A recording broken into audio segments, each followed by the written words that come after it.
Chapter 30 Intensive Training Part 1. You are listening at Novel Full. Audio. Sister. Came Daniel's faint voice from behind Rayla's back. Rayla turned around and found her brother standing behind her. Dan! She exclaimed, before springing up on her feet and running to give him a hug. After a few seconds, she pushed her brother away, and checked his body thoroughly for injuries. Have you grown taller? She then asked, jokingly. It's only been 10 days. Responded Daniel, with a faint smile on his face. Rayla sighed in relief when noticing her brother's healthy state. She then asked, how did your trip go? Tell me everything. Her bright and beautiful eyes glowing with curiosity. For the next few minutes, Daniel told the tale of his journey to his sister. Of what happened with their escort, of how they had saved a mage from the Golden Cauldron, and how he ended up stuck in a cave with 2 rank 4 beasts. During the entire story, Rayla stood as tense as a bowstring.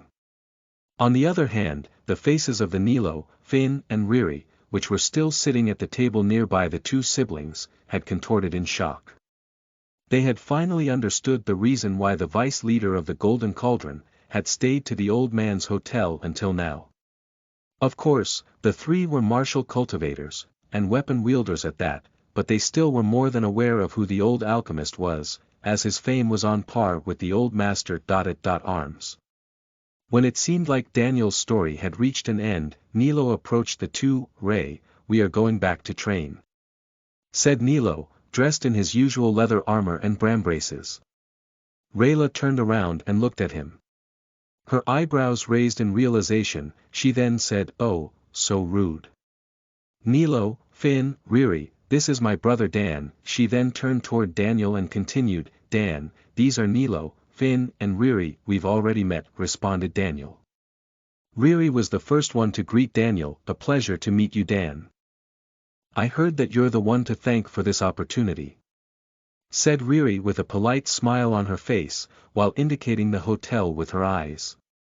And I have to thank your monstrous talent for the private lesson, added Nilo. Daniel wasn't familiar with Riri and Finn, but he had a decent impression of Nilo. He hadn't treated him with disrespect the first time they had met, and had been smart enough to make use of an opportunity, the day he had trained in weapon wielding. There is no need to mention it. Responded Daniel with a polite smile on his face, I should thank you for bearing with my. The 5 chatted for a bit, before Daniel bid farewell and left by himself to his room. Daniel hadn't slept on a bed for a while now. So the moment he entered his room, he took his clothes off and dropped on his bed, falling asleep almost immediately. The morning after, Daniel went to meet with the 2 old men. The 3 spent a few minutes talking, stopping only after agreeing on a training schedule for Daniel. The training schedule comprehended 5 hours of martial training in the morning, and 5 hours of spiritual training in the evening. Another long day had started for Daniel. Training ground. 8.00 Daniel stood quietly in front of the old master. Arms. Dozens of practitioners looked at him with pure envy shining in their eyes. They had come all the way to Fury just to get a chance just like the one Daniel had received, and instead, they were forced to practice by themselves, quietly hoping to be noticed. Naturally, they had no right to complain, as the old man had never agreed on teaching anything to anyone, and they inhabited the hotel as tenants, not students. That hadn't stopped them from crowding the area around Daniel and the old man, so that they could listen to the old man's words. Mastery of true motion, shadow approach, and finally, ki rush. These are the 3 martial skills that I will teach you. Said the old man. The moment the old master. Arms had started listing these skills, shivers ran through the spines of each person within the surrounding crowd. Every one of these skills were not only top-notch, but also essential for every martial cultivator. The old man had thought this through. He wanted to teach Daniel advanced techniques which would help him in dealing with long-ranged enemies, like mages. Considering that the old master. Arms and the old alchemist were now in competition, Daniel had expected as much. Fortunately, That was also what Daniel had hoped for, since he could easily find manuals for weapon wielding, while instead, books that described profound martial arts were impossible to find. The diffusion of profound martial arts was strictly kept in check by schools of martial arts and sections. After all, the lower the number of groups that could teach a profound martial art was, the more prestige those groups would have, and the more students they would attract. That was also the reason why, for members of sects and schools of martial arts, sharing martial arts with outsiders was forbidden. Families were no different. A family could not make his rise in power only through money. They also required powerful martial or spiritual cultivators to keep them safe, otherwise they would end up being swallowed by another power sooner or later. Many amongst the family's ancestors had developed powerful martial arts in the past. The three skills which the old master at arms had decided to teach Daniel were ancient techniques, and belonged to disappeared schools of martial arts and sections. That was the reason why, the moment he started explaining the first one, every single person within the crowd stopped their practice, and started to take notes instead. The old man didn't care about this. These skills were not that easily learned, as even geniuses would need to be corrected and advised through their training, or the mistakes they made, would stick with their mastery of the skill forever. The old man, when deciding which skills to teach him, had taken into account Daniel's monstrous talent in practicing martial arts. After witnessing how Daniel had learned the basics of true motion, without needing anything but the skills method, the old man had realized that Daniel's talent stood within finding his own mistakes and correcting them by himself. That was monstrous capability, which he had seen in many prodigies in the past, but never used to this extent. The first skill the old master at arms explained, was true motion. After a rapid introduction of the skill, the old man started to explain its most intricate details and methods, how to use it to prevent your enemy from reading your body, how to use it along with weapon wielding, and many others. The many young men and women within the crowd had difficulties in keeping up with the old man's words. They started to doubt that the old master at arms was really willing to teach the skill, and that he was instead holding a lecture. Every martial art had a different way to indicate the practitioner's mastery. Some skill stages were indicated in ranks, while others were indicated in stages. True motion was divided into 4 stages, which were basic motion, intermediate motion, advanced motion and perfect motion. Daniel's master of true motion was at the basic stage. Many groups had secured the basic manuals of true motion. Reason why Nilo had been able to easily take it out. Unfortunately, a person who had mastered the skill was required in order to pass it on to another. And by now, aside from a few cultivators from powerful groups within the Carolus kingdom, nobody but the old and current master at arms had the necessary mastery of the skill to pass it on to someone. Not wanting to lose the chance, the many cultivator that assisted to the explanation and demonstrations of the martial skill, started to practice it. The old man ignored the other practitioners, and instead focused all of his attention on Daniel. Daniel started to practice the intermediate stages of true motion, following the old man's instructions. His progress were surprising as always, and yet, Daniel's view of martial arts started to change. By the end of the 5 hours of practice, despite activating the system's skill, time is precious, he still hadn't managed to reach the state of intermediate motion. That day, Daniel had realized the differences in difficulty between learning the basics, and the more advanced stages of a martial skills, and from that, he had understood one thing. The difference was abysmal. The people within the crowd started to go back to their practice, their face filled with disappointment. They had found the old man's teachings to be too rushed, and in the end, they had convinced themselves that, instead of a private lesson, it looked more like a one-way educated exchange about martial arts. Daniel decided to go for lunch at a restaurant with Maya and his sister Rayla. When they reached the restaurant, Rayla told Daniel that she had invited some people over as well. Inside the restaurant, sitting at a table, were Finn, Riri, Nilo and Miri. Daniel noticed Miri right away, and felt slightly awkward about eating along someone which had treated him as an inferior, and even attacked him. Unfortunately, now Rayla and Riri had become friends, so the chances of the two running out into each other wasn't as rare. At the table, 5 of them chatted happily while eating. The only quiet ones were Daniel and Nairi. Daniel didn't mind this, as his thoughts were still focused on his previous training. Unfortunately, his train of thought was interrupted by Riri's voice, which said to him, "I've heard that the old master Arms is teaching you true motion. That's amazing. Too bad I wasn't in the training grounds then. I practice true motion as well, and who knows, maybe I could have learned something." Finn interjected by saying, "That was hardly a lesson. I was there." It felt more like a master passing down knowledge to another master.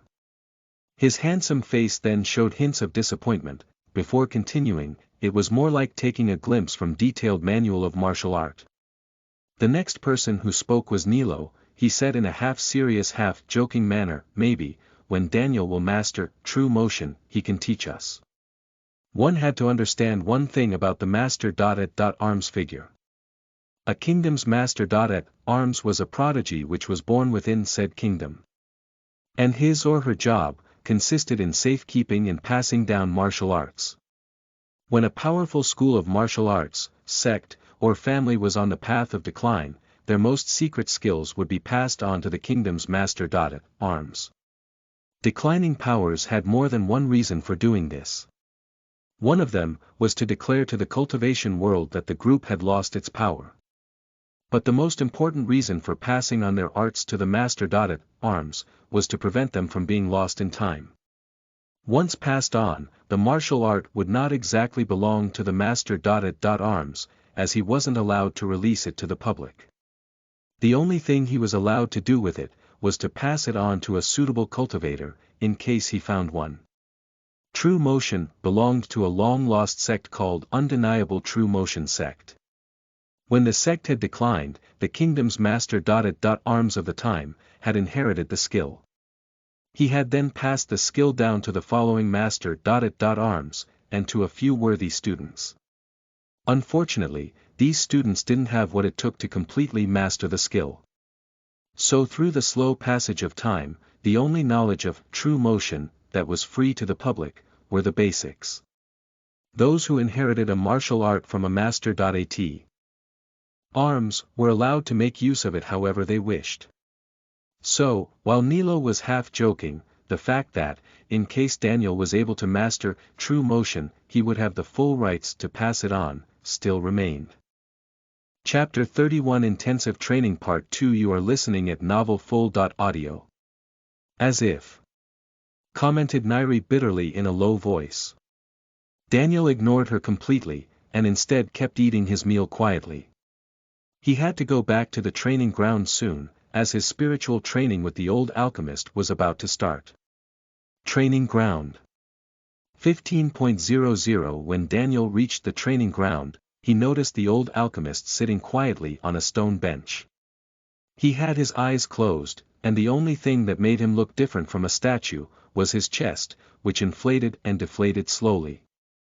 Many had noticed the old alchemist, but differently from the old master Arms, nobody tried to show off their abilities to him. He was, after all, a spiritual cultivator. Nothing he could teach was of interest to them. The few of them who did approach him, did it to convey greetings from their group's leaders and prominent figures. When Daniel approached the old alchemist, the curiosity within the observing group of people grew once more. They were aware of Daniel's talent in martial cultivation, and also about his lack of background. They really wanted to know what someone like Daniel could possibly want from a figure like the vice leader of Golden Cauldron. Their questions were answered the very next moment. The old alchemist opened his eyes the moment Daniel came near him. He smiled widely and said, "Ready to start the training." Sounds of jaws figuratively hitting the ground could be heard in the air. "I am," responded Daniel convincingly. "What will you teach me?"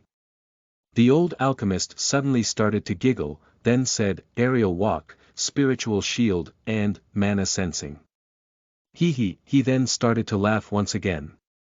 Once more, Daniel had guessed right. It seemed that the master's objective was not only to teach him powerful arts and magics, but also to show him how to defend against the opposite kind of cultivator. For example, the martial arts that the old master at Arms had decided to teach him, were all motion skills that could allow a martial cultivator to approach a mage, and engage him in close combat. Similarly, the old alchemist had decided to teach skills that would allow Daniel to avoid close combat, and keep himself distant from his enemy. Aerial walk was a skill that allowed a mage to spread his spiritual essence through the air, and change its composition in order to allow him to walk on it. This skill required the mastery of wind and water, and was considered an extremely advanced skill. Spiritual shield, as the name implied, was a skill that would allow one to create a non-elemental shield made purely of their spiritual essence. The purer the essence, and the higher the control, the more resistant the shield. This shield was most useful against magical attacks, but could also be used to strengthen elemental shields and increase their defensive abilities against physical attacks. Lastly, mana sensing was a scouting skill that allowed a mage to sense the changes within the natural mana in a specific area, therefore adding an additional layer of protection against sneak attacks or incoming ranged attacks. "Good, what do we start with?" asked Daniel. The old alchemist got up on his feet, and looked at Daniel, then said, "Mana sensing." Mana sensing was a field-type ability, which was similar to the sixth rank of martial cultivation known as surrounding awareness. Both these abilities granted a layer of awareness of one's surroundings, but in different ways. While surrounding awareness was a cultivation stage in which one's senses were so refined that their awareness was heightened to an inhuman level, mana sensing was simply a way of feeling the natural mana in the surroundings, and perceive the movements through the changes within it. If one were to compare them, mana sensing would be extremely similar to the yellow striped caiman's way of hunting, while the surrounding awareness stage allowed a martial cultivator to hear, smell and see, making it much more effective than mana sensing. Of course, one was a cultivation stage, while the other was a simple trick amongst spiritual cultivators. The two methods couldn't be compared. Close your eyes, and start to feel the mana. Mana is everywhere, around your body, in the air, inside the plants, into the earth. Feel the mana in the sun rays. Then, try to find the abnormalities in the patterns, explained the old alchemist patiently. Daniel followed the old man's instructions, and started to sense the mana in the surroundings. At first, he only felt darkness. But as he managed to connect his spirit with the surrounding mana, he started to feel the solid earth essence under his feet. The feeble essence of the grass, quietly waving above the ground. The rapid wind essence, transported by impetuous gusts of wind. And finally, the still and immovable sun essence, shining over the other types of essence like a gentle mother. Daniel studied their patterns over and over again, trying to get familiar with how they behaved. Then, all of a sudden, a small amount of earth essence started to raise from the ground, and merge together, creating a nail-sized mass of earth essence. The earth essence floated quietly, until it dashed through the wind essence and went towards Daniel at high speed.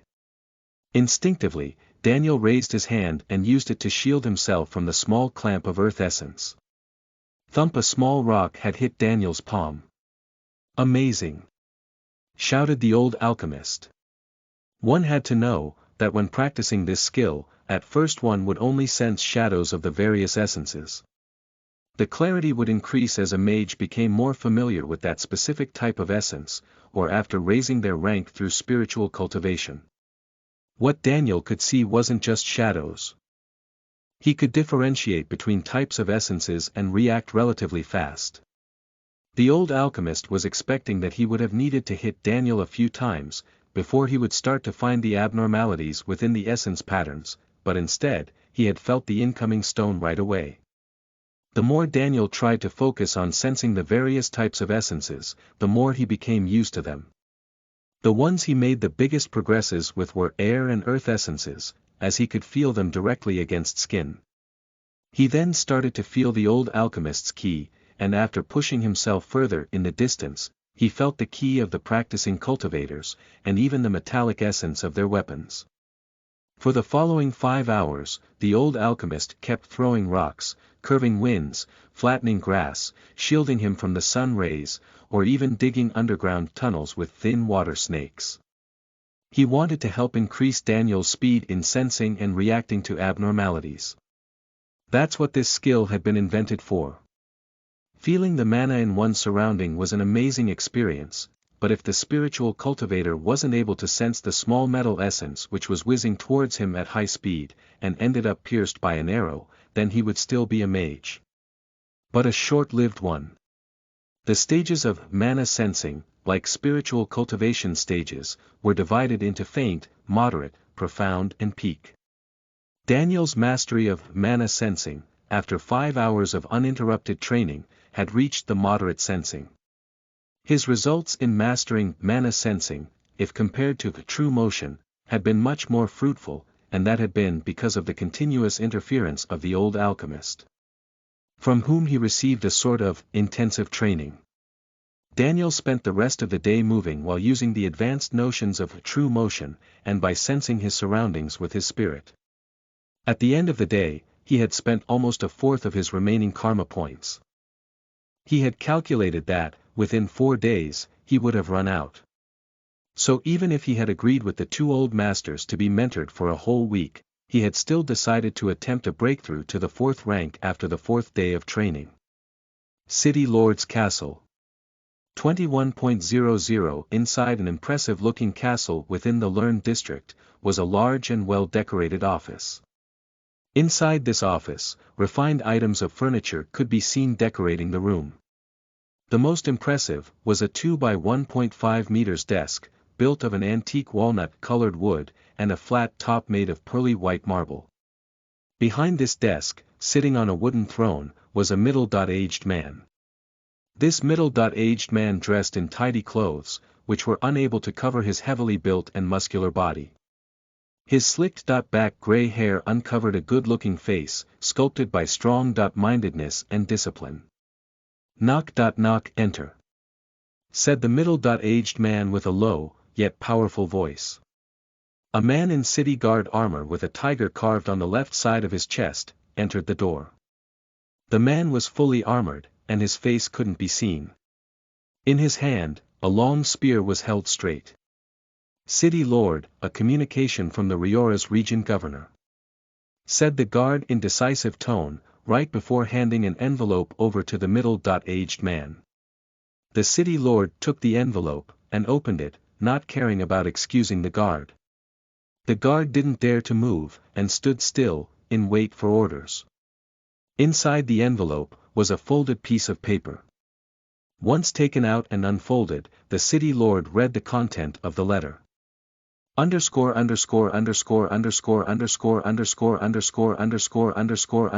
Master of the School of Everlasting Fury has requested that you personally welcome his incoming children, and convince the previous Master Arms to take them both in as direct students. Your secondary objective is to discover the reason why the Silver Alchemist has been staying with him for the past 3 days. The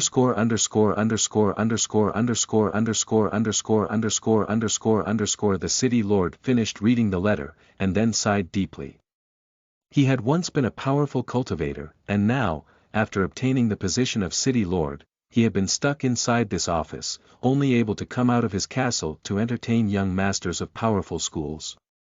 He picked up the pen from above his desk, and started to write a letter. He then folded it, put it inside an envelope, and sealed it with molten wax. He handed it over to the standing guard, and said, "Deliver this letter to the old Master Arms." Back to the hotel, Daniel spent his entire evening training true motion and mana sensing without the use of his system. He had decided that he would have spent more points on these 2 skills, as now that he had learned them, he could increase their mastery later in the future, when he would have had more points to spend. Today, Daniel had trained for 10 hours. Even more if one counted the time he had practiced by himself. Around midnight, he decided to go to sleep, in preparation for the next day of training. Next day, Training Grounds. 8.00 Like the day before, Daniel found the old master at arms waiting for him.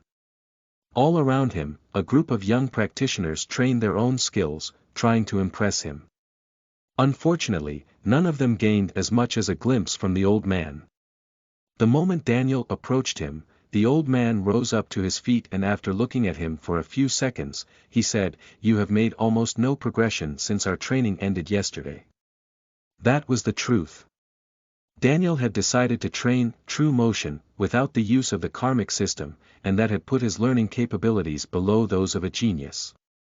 The old man, of course, knew nothing about Daniel's karmic system, or the fact that he had practiced all day. What he knew was that Daniel had prodigy-level talent, and that he hadn't made any progress. That had caused him to think of Daniel as lazy, and his impression within the old man's mind to lessen a bit. With a slightly disappointed expression, he looked at Daniel and said, "You should put more effort into training." He then turned back into his usual stoic expression, and continued, "Today, I'll teach you Ki Rush." Chapter 32 Intensive Training Part 3 You are listening at novelfull.audio.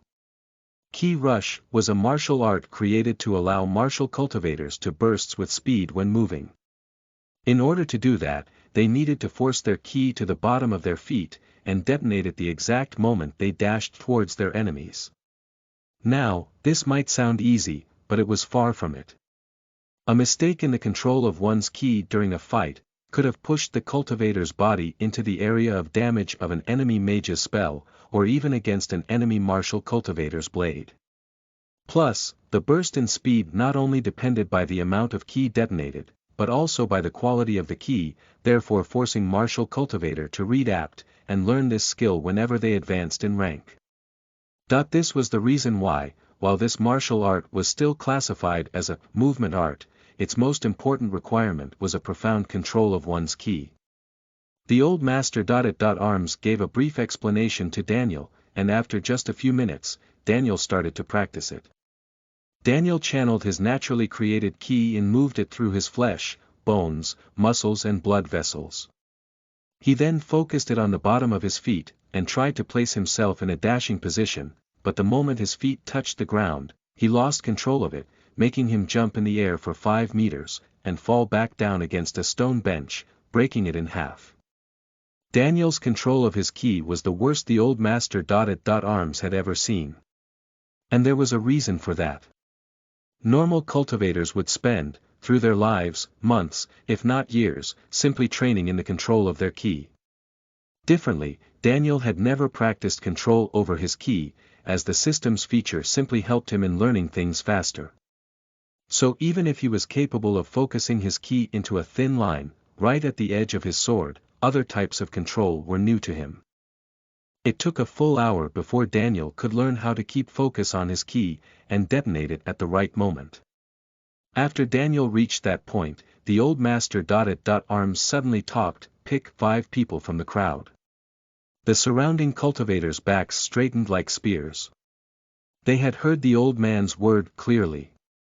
They all looked at Daniel with hopeful eyes, and the moment his eyes moved past them, their expressions changed into anger or disappointment. Daniel knew already who he wanted to pick. He quickly found his sister's friends within the crowd, and indicated them one by one. From the crowd, Nilo, Finn, Riri, Miri and a random person came out. Daniel knew that the old man wouldn't simply use these people to train him, and would reward them later, so he decided to pick a person with good karma as the 5th. The old master at arms didn't care which people Daniel picked. He simply turned towards the 5, and said, "Pick up wooden weapons and take your stances. When you see him dash towards you, attack." Amongst the 5 of them, everyone but Nilo went towards the weapon racks, and picked up their respective weapon. Finn picked a thin sword-like weapon, while the 2 sisters picked up 2 different-sized battle fans. The remaining of the 5 picked a thin rod. The old man didn't mind that Nilo hadn't picked a weapon, as he had rewarded Nilo with a tutored session in the past, and was aware that he was a hand-to-hand martial artist. The 5 took their places around Daniel, and assumed their battle stances. Daniel didn't waste time, and started to use Ki Rush to approach the 5. For the first 10 minutes, all Daniel did was getting bashed left and right. There were no serious damages to his body, but he was covered in red marks. The surrounding crowd was enjoying the scene, maybe a little too much. But the more time passed, the less they laughed. The 5's attacks started to miss, either because Daniel was out of reach, or because he had already dashed past them. To make a comparison, during the first 10 minutes of training, he had been hit more than 60 times, while during the following 20 minutes, he had been hit less than 20 times. Daniel's starting point was that of a talentless unranked, and yet, his progress defied all logic. After another full hour passed, in which Daniel hadn't been hit even once, the old man stopped the training session by simply saying, "That's enough." He then approached the 5, and while looking at them one by one, he said, "You hold back your attacks, even when you practice.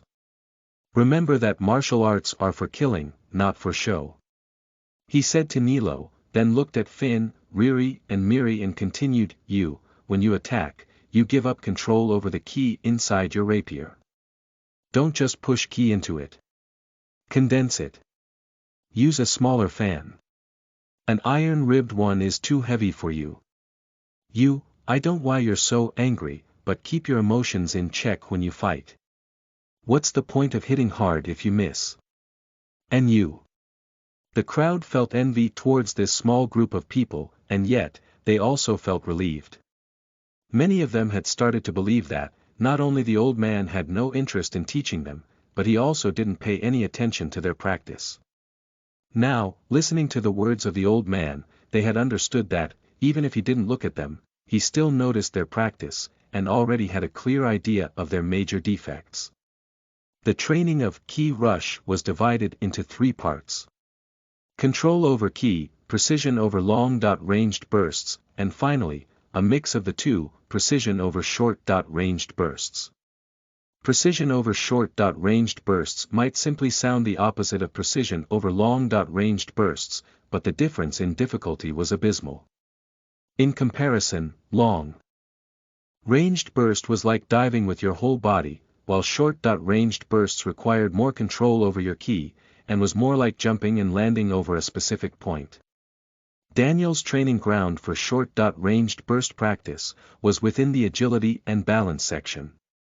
Inside the agility and balance section of the training ground, was a forest made out of differently sized poles pierced into the ground. The distance between one rod and the other varied. Some were 2 meters away, some just enough for a person to pass through.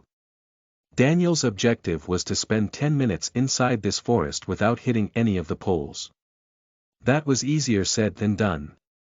While training with his time is precious activated, it still took him the remaining 2.5 hours to barely manage to complete the assignment.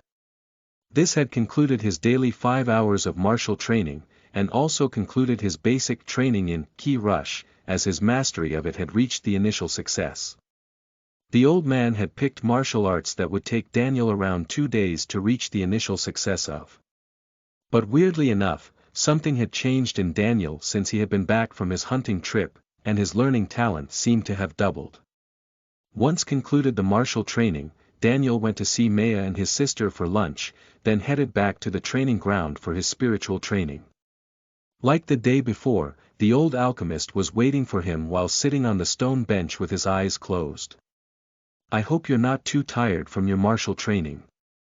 This will be plenty tiring by itself," he said to Daniel while slowly opening his eyes. The magical skill that the old alchemist intended on teaching Daniel was Spiritual Shield.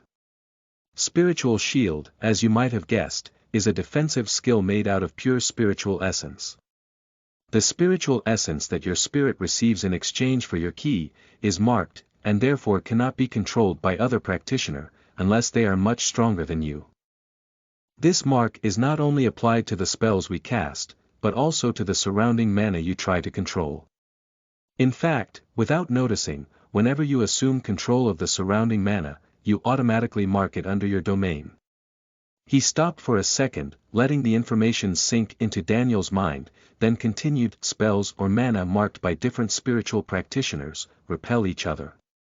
And here is how spiritual shield works. Now, force your spiritual essence around your body, and shield these magical attacks. For the following 5 hours, Daniel kept focusing his spiritual essence into thin films around his body. One after the other, he shielded himself from the various weak magical attacks the old alchemist kept sending against him, helping its control over the skill to slowly increase. The old alchemist, on the other hand, kept on gradually increasing the strength of the magical attacks, to a point where Daniel was forced to recreate it after each attack. That was the fastest way for someone to learn how to use spiritual shield.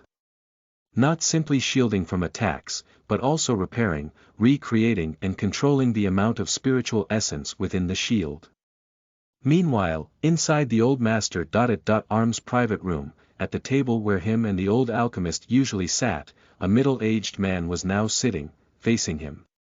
"It's an honor to meet you again, Master Kai," said the middle-aged man politely. The old master Arms, whose surname was Kai, looked back at the middle-aged man and answered, "City Lord, to what do I owe the pleasure of your visit?" "Work," he responded, then took a sip of the tea the old man had offered him, and continued, "Master Kai, today, the students of the School of Everlasting Fury will arrive, and amongst them, the master's 3 children. Their father has requested me to ensure them the proper lodging within your building." The brows on the old man's face furrowed deeply. He had a deep grudge against the master of the School of Everlasting Fury, as he was the man who had accused one of his disciples of betraying Carolus. As part of the royal house, the old man wasn't allowed to defend his disappeared disciple, nor save his family from being eradicated when the rumor of his betrayal spread through the population of the kingdom. The master of the School of Everlasting Fury had been the cause of one of his life's biggest regrets. What was worse, was that the only children of his disciple was currently dwelling inside his building. If he were to refuse entry to the disciples of the School of Everlasting Fury, their master might become suspicious about the reason, and after investigating further, he might discover Maya amongst the old man's guests. "Of course, I still have plenty of rooms," said the old man after assuming his usual composed expression. "Splendid!" exclaimed the city lord before, continuing with a slightly embarrassed tone, "Master Kai, there is another matter I wish to discuss." The old man looked back at him and responded, "Do ask then." The governor was really surprised about learning that the silver alchemist was staying here. He wanted to know if the two of you would have honored the Riora's region by jointly opening a school in one of his cities. Asked the city lord with a curious and confused tone. The old man smiled, and responded, "Nothing like that. We've simply found a good seed whom we are competing for." The old man didn't really want to explain himself, but since sooner or later the young men and women within his building would have reported of the two masters' unusual interest towards Daniel, he decided not to keep it secret. The city lord's eyes opened wide in surprise. The old master Arms and the old alchemist were both prominent figures within the kingdom. Both of them were people whose sex leaders would request to educate their disciples. For both of them to compete for a young man, that was unheard of. Chapter 33 School of Everlasting Fury. You are listening at novelfull.audio.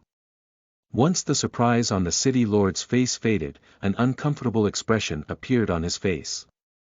The task of convincing a man to take the children of his enemy as students was an awful one. It took a moment for him to muster the courage and say, "Master Kai, I have heard from many within the city that..." He paused slightly, before continuing with embarrassment growing in his voice, "You haven't taken any student yet." "Well, except for that young man you've mentioned. The fact is, the master of the School of Everlasting Fury asked the governor to put a good word with you, into accepting the young masters as direct students. Would it be possible?" A faint smirk grew on the face of the old master Arms. He then put his empty cup on the small table, and said while looked back at the city lord. "There has been a misunderstanding. I haven't started a school. What I own is a building. I've taken all these brats in just to keep me company. His voice suddenly turned serious and continued, they are free to come live here, as tenants. But like any other here, I won't take them as students unless I want to. Master. I feel extremely uncomfortable by doing this, but the governor asked me to remind you about your duty towards the direct disciples of the major sects and SC. His sentence was abruptly interrupted by the old master. Arms voice. I am not the master. Arms anymore. I won't pass down any skill that I don't want to. So there is no need to worry about me. Said the old man. If they want to learn martial skills, they can go to the current master. Arms, the city lord nodded his head in accordance, then with a matter-of-fact tone he added, between us, Master Kai, we all know what skill the School of Everlasting Fury wants from you. And the new master. Arms cannot teach it to them. The corner of the old man's mouth lowered in anger. He wasn't angry at the city lord, as he had simply said the truth. Who he was angry to, was the master of the School of Everlasting Fury. One had to know that, in the past, both Maya's father and the master, at the time disciple of the School of Everlasting Fury, were in competition to become the next student of the master. Arm. In the end, Maya's father had been chosen. That had started the hate between the master of the School of Everlasting Fury, and the master of the ruling family. Which, after the disappearance of their master, had culminated in the extermination of the ruling family. The old master. Arms regained his calm attitude after a few moments, then said, I have no obligations to teach that skill to them. I wasn't the master. Arms when the 13th master of the School of Everlasting Fury passed it to me. That skill is mine to pass down to whoever I wish, and my choice doesn't reside within the new generations of that school. His tone serious and determined. I understand. Said the city lord. He then got back on his feet, and after a deep bow towards the old man, he bid farewell, and left. Streets of Fury, Commoners Section. 22.12 Daniel, Maya, Rayla and the rest, were walking back from the restaurant they had just eaten to. Miri and Riri were walking behind, and seemed to be talking with each other. Miri looked embarrassed, while Riri seemed to be convincing her to do something. Nilo and Finn were joking around with the extroverted Rayla, while Daniel and Maya were walking quietly in the front. The streets they were walking into was full of life, and many stalls were placed one next the other in the lively street. Suddenly, shouting sounds, along with noise of wooden furniture being destroyed, could be heard coming from a place not too far away from them. The noises came from the direction they were going, so they decided to take a look of what was happening. As they arrived, they saw a small crowd spectating a scene in circle. Everyone in the crowd was either chattering in a low voice, or shouting in a horrified manner. Daniel and Finn were the first to push their way through the large amount of people, and when they saw what was happening, blood started boiling in their veins. At the entrance of a restaurant, a group of people wearing the same type of martial attire was occupying 3 different tables. 2 tables had 5 people each, while the third only had 2 young men and a young woman. These last 3 people wore clothes of the same style, but their attire was much more refined when compared to the others. On each of these people's tight-fitting clothes, a symbol appeared evidently. It was a red closed fist, surrounded by a yellow sun. The table occupied by the better-dressed martial artists had a flipped bowl on it, and soup was dripping down the edge of the table. 2 of the lower-level martial artists were standing near the tables, and at their feet was a young girl which didn't seem to be older than 12 years old.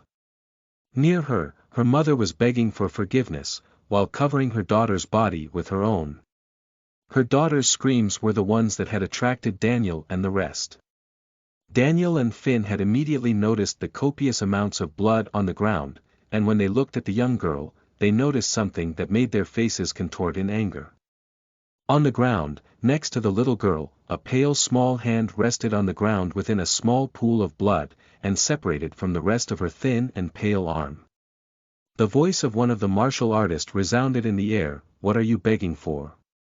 I won't kill her. I just want to take the other hand. He then pushed the little girl's mother away. Asterisk primary quest started. Just a wandering hero star. Description. Save those in need. Third objective set. Save the little girl and her mother from certain death. Optional. Use one of the group's healing pills to restore the little girl's hand. Optional. Exterminate the group of cultivators.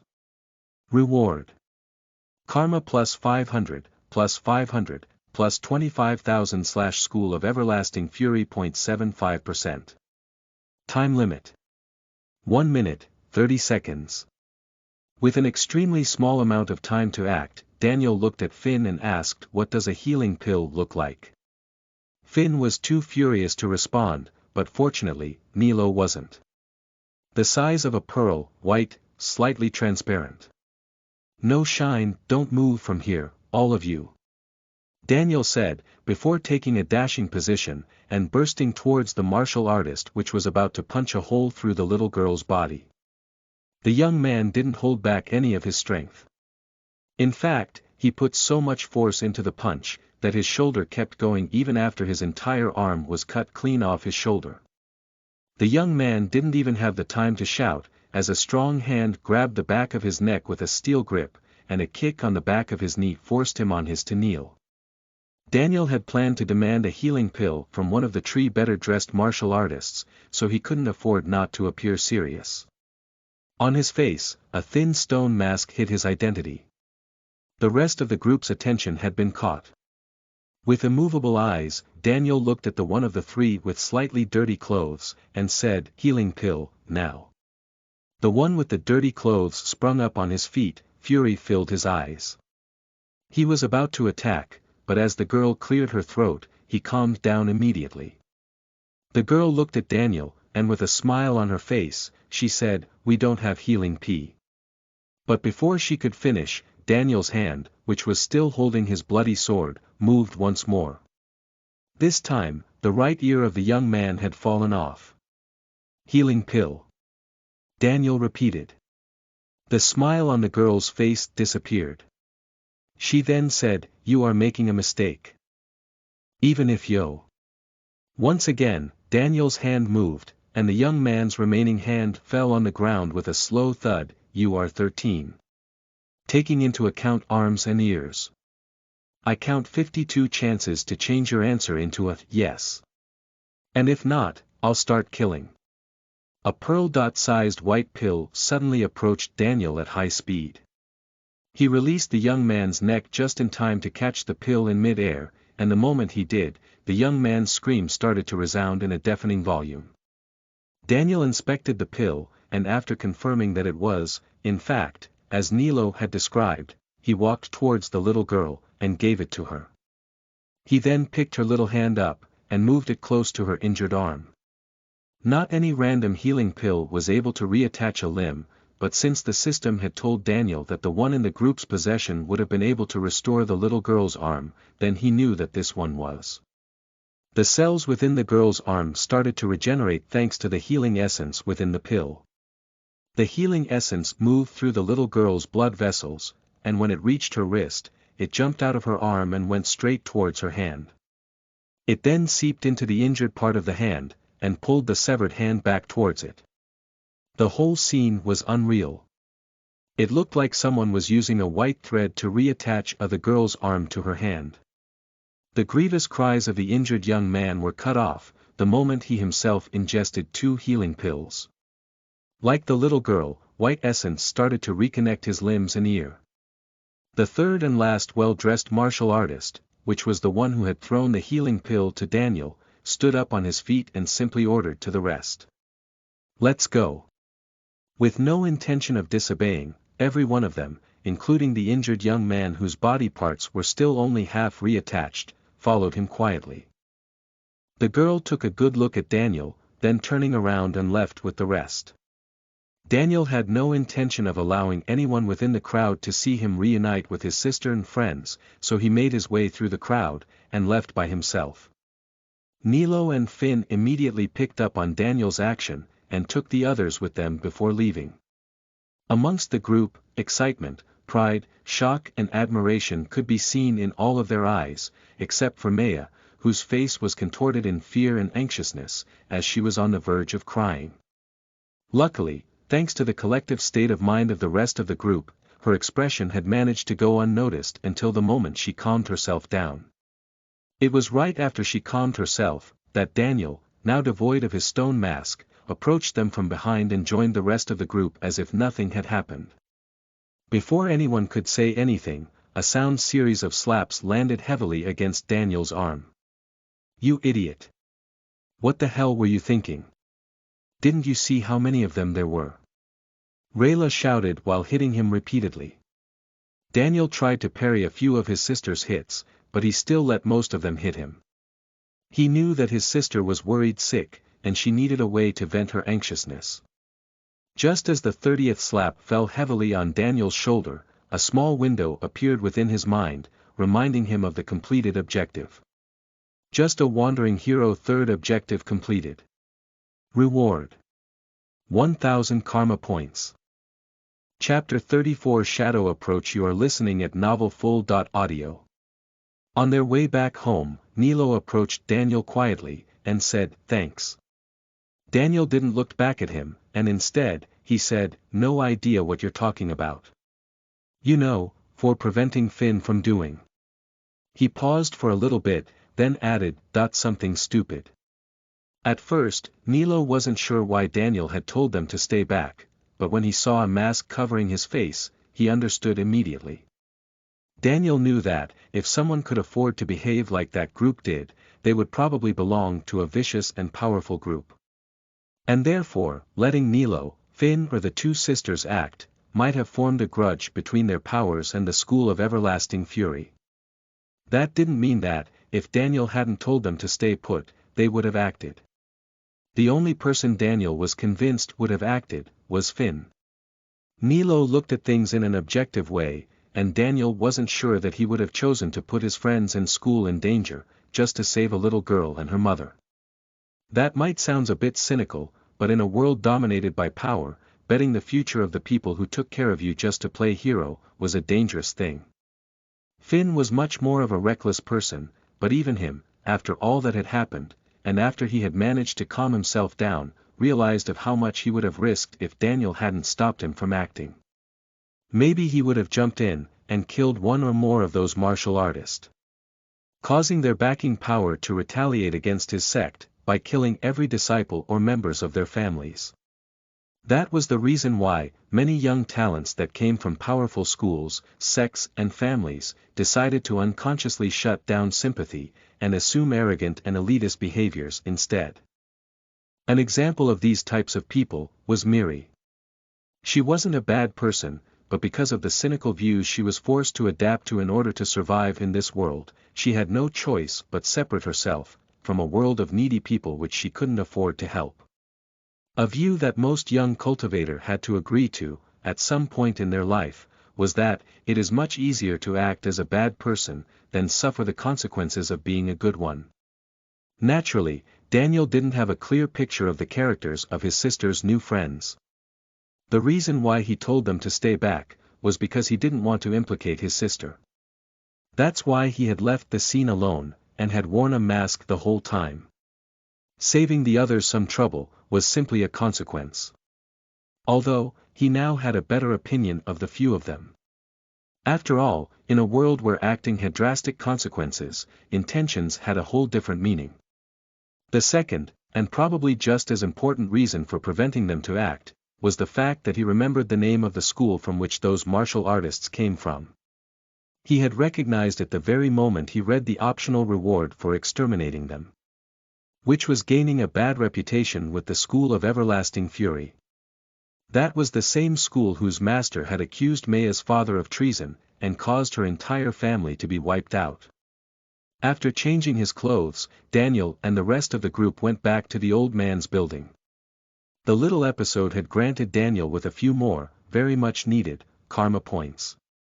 With them, he had decided to finish his training within the next day, and attempt to break through to the 4th rank that night. Unfortunately, when the next morning Daniel went to the training grounds, he didn't find the old master. Arms waiting for him. He decided to head over to the old man's room, to see if he was there. Knock knock. Daniel knocked on the door twice, then heard a familiar voice coming from the other side, "Come in." He then entered. What he found inside the large room, were at least 40 young men and women. They were all quietly standing right next to the table where the old man, along with the old alchemist, were sitting. These 40 young cultivators were divided into a dozen of smaller groups. Each of these groups had a different attires. Some groups wore heavy armors, and had halberds, swords and even shields strapped to their backs or by their waists. Some others wore lighter armors and carried bows and arrows, short swords, and daggers, and a few carried no weapons at all. All of these small groups of cultivators belonged to a major school of martial arts, sect or family within the Karmic kingdom. Daniel immediately recognized 3 of these people. On their back, a red fist surrounded by a bright yellow sun was neatly sewn. They were the 3 better-dressed members of the School of Everlasting Fury. The young man with the dirted clothes, the girl he had talked to, and the third who had thrown the healing pill at him. "Oh, Daniel. Come here," said the old master. Arms while waving his hand at Daniel. Daniel walked past the large groups of young masters and mistresses, and approached the old man.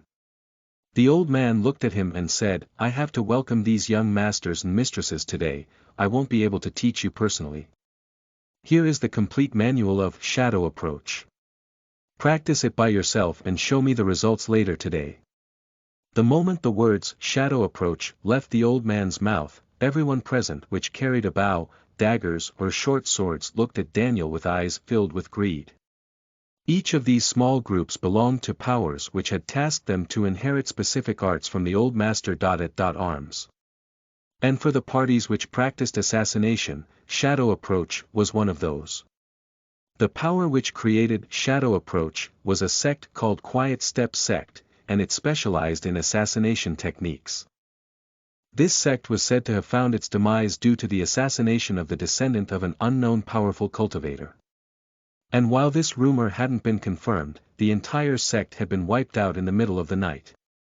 The only survivor was an elder, which due to his luck, was far from the sect's territory at the time. This elder had escaped to the capital, and after meeting with the king, unsure of his chances of survival, he decided to pass down his sect's arts to the master.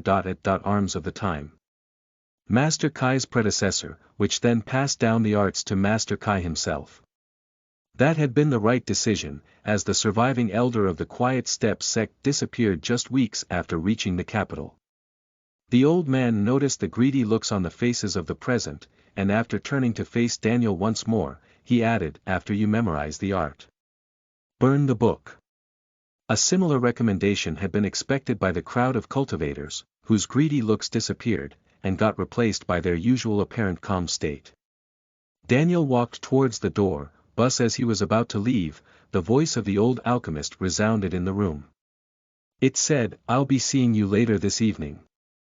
The various boys and girls present started to wonder who the hell this brat was, and why was he being tutored by 2 of the most known teachers within the Karmic kingdom. One had to know that the 2 of them weren't amongst the most powerful cultivators of the kingdom, as their cultivation strength was only at the 7th rank.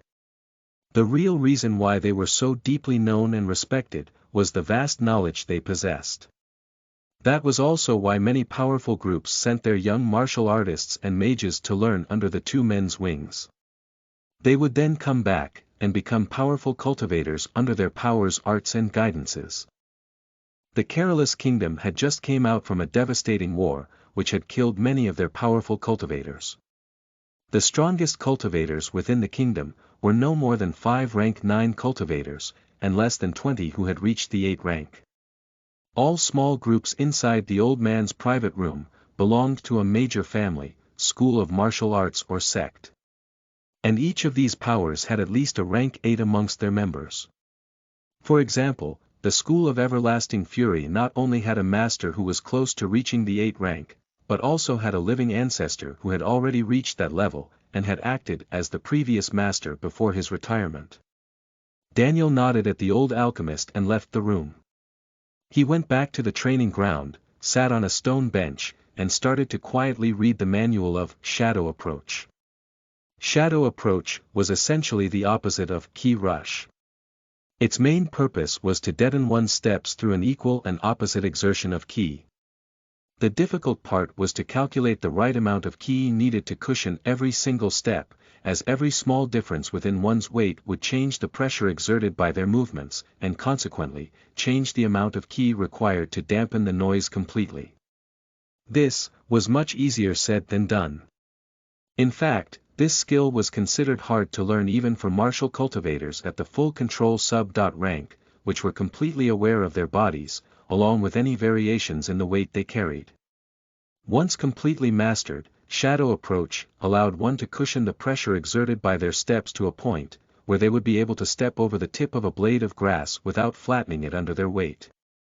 Contrary from what many believed, the art's name hadn't been given thanks to a correlation with shadows or darkness. Instead, it was given by the fact that, once mastered, one would be able to approach their enemies as quietly as their own shadows did. This was, by far, the most difficult of the martial arts Daniel had ever practiced. After 5 full hours of practice, he had only managed to have the noise he made when walking. Daniel didn't know, but that small progress was beyond anyone had ever managed. The elder who had passed down the skill to Master Kai's predecessor, had taken at least a year to reach the point Daniel had reached in just 5 hours. He still hadn't reached the minor stage, but he wasn't far from it. What Daniel didn't expect, was for the small task the old man had given him, to uncover a new way to use his system's powers. And that was, to memorize. Daniel was very intelligent, but not enough to memorize the entire manual of an advanced martial art in just a few minutes. Since the beginning, he had thought that it would have been better to just burn the book, and ask another copy the next day. But when he tried to memorize just enough to keep practicing for the rest of the day, the lengthy process of memorizing was shortened. The feeling Daniel felt was completely different from when he tried to learn a skill, as that was a matter of correcting his mistakes. He hadn't become smarter, nor had his memory been enhanced. It simply felt like, after a simple read, he had went through the words over and over again for various hours. In the end, Daniel managed to completely memorize the manual in just 15 minutes, and after that, he created a ball of fire and burned the book into ashes. With the training method of each of the martial arts the old man had taught him in mind, Daniel had finished his martial training.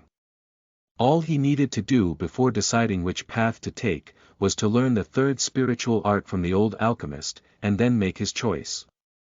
Before learning spells, Daniel had never considered becoming a spiritual cultivator. But after he had defeated the bandit mage, and learned control over elements and summoning spells, his mind had changed. Martial cultivation was his father's choice, and as much as he liked it, he was still torn between the two paths. Chapter 35 Walking on Air. You are listening at novelfull.audio.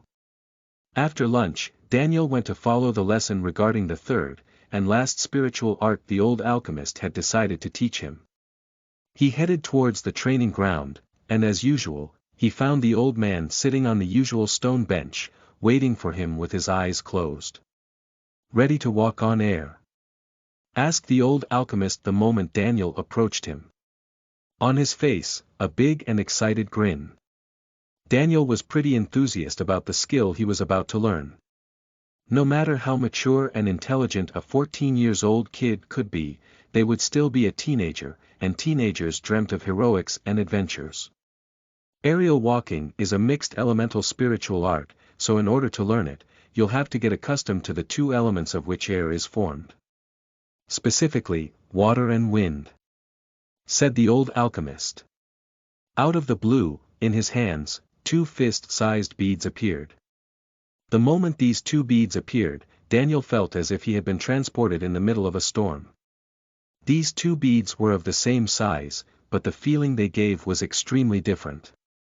The first thing Daniel noticed, was how massive and dense the elemental essence these 2 spheres emitted. One was completely transparent, and Daniel could feel the strong gusts of wind's essence screaming within and around it. He felt like the old alchemist had a ball-shaped tornado in his hand. The second bead was similar, but instead of impetuous and rageful, it emitted calm and quiet waves of water essence. Just by looking at it, Daniel felt as if he was in the middle of a tranquil lake. The bead's color was light blue, with a darker color in the middle, and it looked like a miniature aquatic planet. What was most interesting, was that the parts of the spheres which were closest to the other, were slowly starting to mutate. Within the clear sky blue bead, the essence started to stir, making the calmness of the water essence turn into restless and devastating waves. It felt as if a storm had started to form within the sea, and immense waves were replacing the previous gentle movement of the water. On the other hand, the part of the transparent sphere closest to the sky blue sphere had started to become misty, and strong conflicting winds started to create hurricanes within its surface. These are elemental spheres. They are created by forcing a specific elemental essence into the shape of a sphere, then condensing it. Of course, in order to prevent the elemental essence from dispersing the very moment you give up control over it, you'd need a bounding item. Usually, the best choice is an elemental treasure.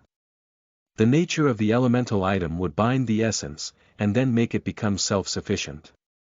Explained the old alchemist all at once. He paused for a minute to let the information sink in, then continued. As you might have noticed, these two spheres have different effects on each other. This is called mixing factor, and it's very useful for a mage to learn how to mix elements together. That was an important part of becoming a powerful mage. In order for a spiritual cultivator to truly understand the nature of the elements, they needed to see every form of that element. For example, the calm and still waters of a lake, the crashing waves of an ocean during a storm, the slow and misty clouds in the sky, and even solid ice and hot vapor. These were all just as important for one to truly understand water essence. Therefore, in order to truly understand an element, the intervention of a second element was required. Like wind was needed to understand the unstoppable motion of waves, or like fire was needed to understand water's vaporous state. There were a great number of combinations amongst the elements, and that had made mastering even a single one very difficult. Not many spiritual cultivators could claim to have achieved that. The waters and winds elemental spheres that the old alchemist had taken out, would allow Daniel to understand the presence of water within the air, and its reaction to winds. As the old alchemist was about to pass the two spheres to Daniel, he gave him an unusually serious look and said, "Don't lose them. My father made them and I want them back. Plus, each of them costs at least a few $100,000 of these hovels." During the last part of the sentence, he glanced at the building owned by the old master. Arms. One could understand how expensive these two beads were just from that. If the old master. Arms had been here, he would have cursed at the old alchemist. Not because of the mockery directed at his building, but because of the cheap shot which lending such precious and useful item to Daniel to train with was. He would have felt as if he was competing for a kid's affection by offering him stones, while the other offered him candies. It was plain cheating. Amongst the spectating practitioners, only a few could recognize the two beads that the old alchemist had handed over to Daniel. And each of them belonged to one of the major powers which Daniel had seen crowding the old man's room. Amongst them were the other members of the School of Everlasting Fury. Every single one of these cultivators memorized Daniel's face, and then prepared to report what they had seen to the respective young masters and mistresses with whom they had come here with. That was to be expected, as an elemental sphere created with the elemental comprehension of a rank 9 spiritual cultivator, like the leader of the Golden Cauldron, really had no price. Daniel had learned how to ignore the curious looks of others, so he took the two beads, and entered one of the private cultivation room. He then sit on the ground, and activated. Time is precious. There was no need to mention how fast Daniel's understanding of wind and water increased. Not only was his speed hundreds of times faster than a normal spiritual cultivator, but thanks to the dense and pure essence within the beads, Daniel's comprehension of wind and water easily surpassed that of fire and earth in just mere minutes. In 10 minutes he could create gentle streams of water and faint gusts of winds with his spiritual essence. After an hour, he could merge the particles of water within the air of the room, and make them condense into tiny droplets of water. 2 hours in, and he was able to make winds brush right over his skin, separating it completely from his clothes. And finally, after spending 2 more hours observing the changes that one element caused within the other, Daniel was finally able to crystallize water particles into ice, and merge raging gusts of wind into small tornadoes.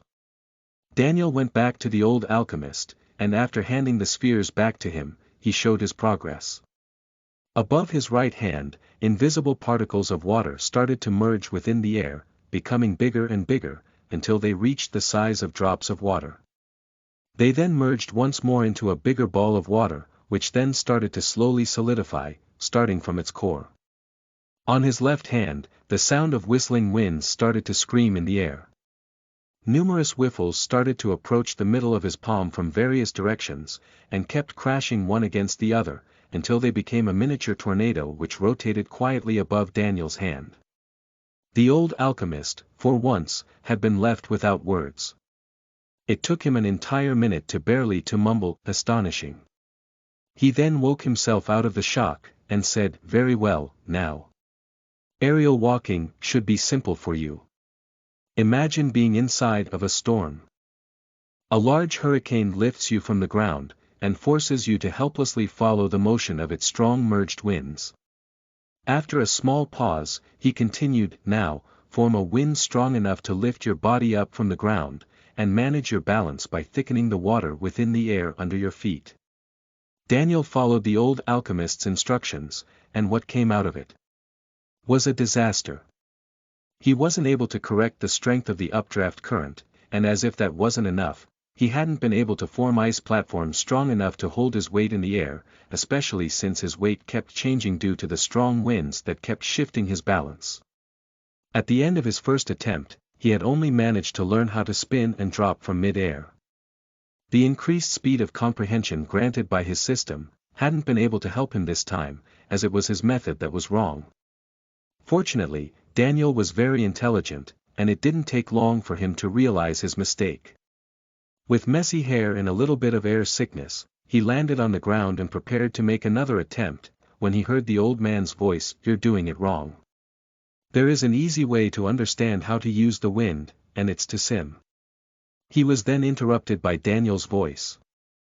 "I have to force an even updrafting pressure, the same way water would pressure my body from above, if I were underwater." Daniel said. "Yes.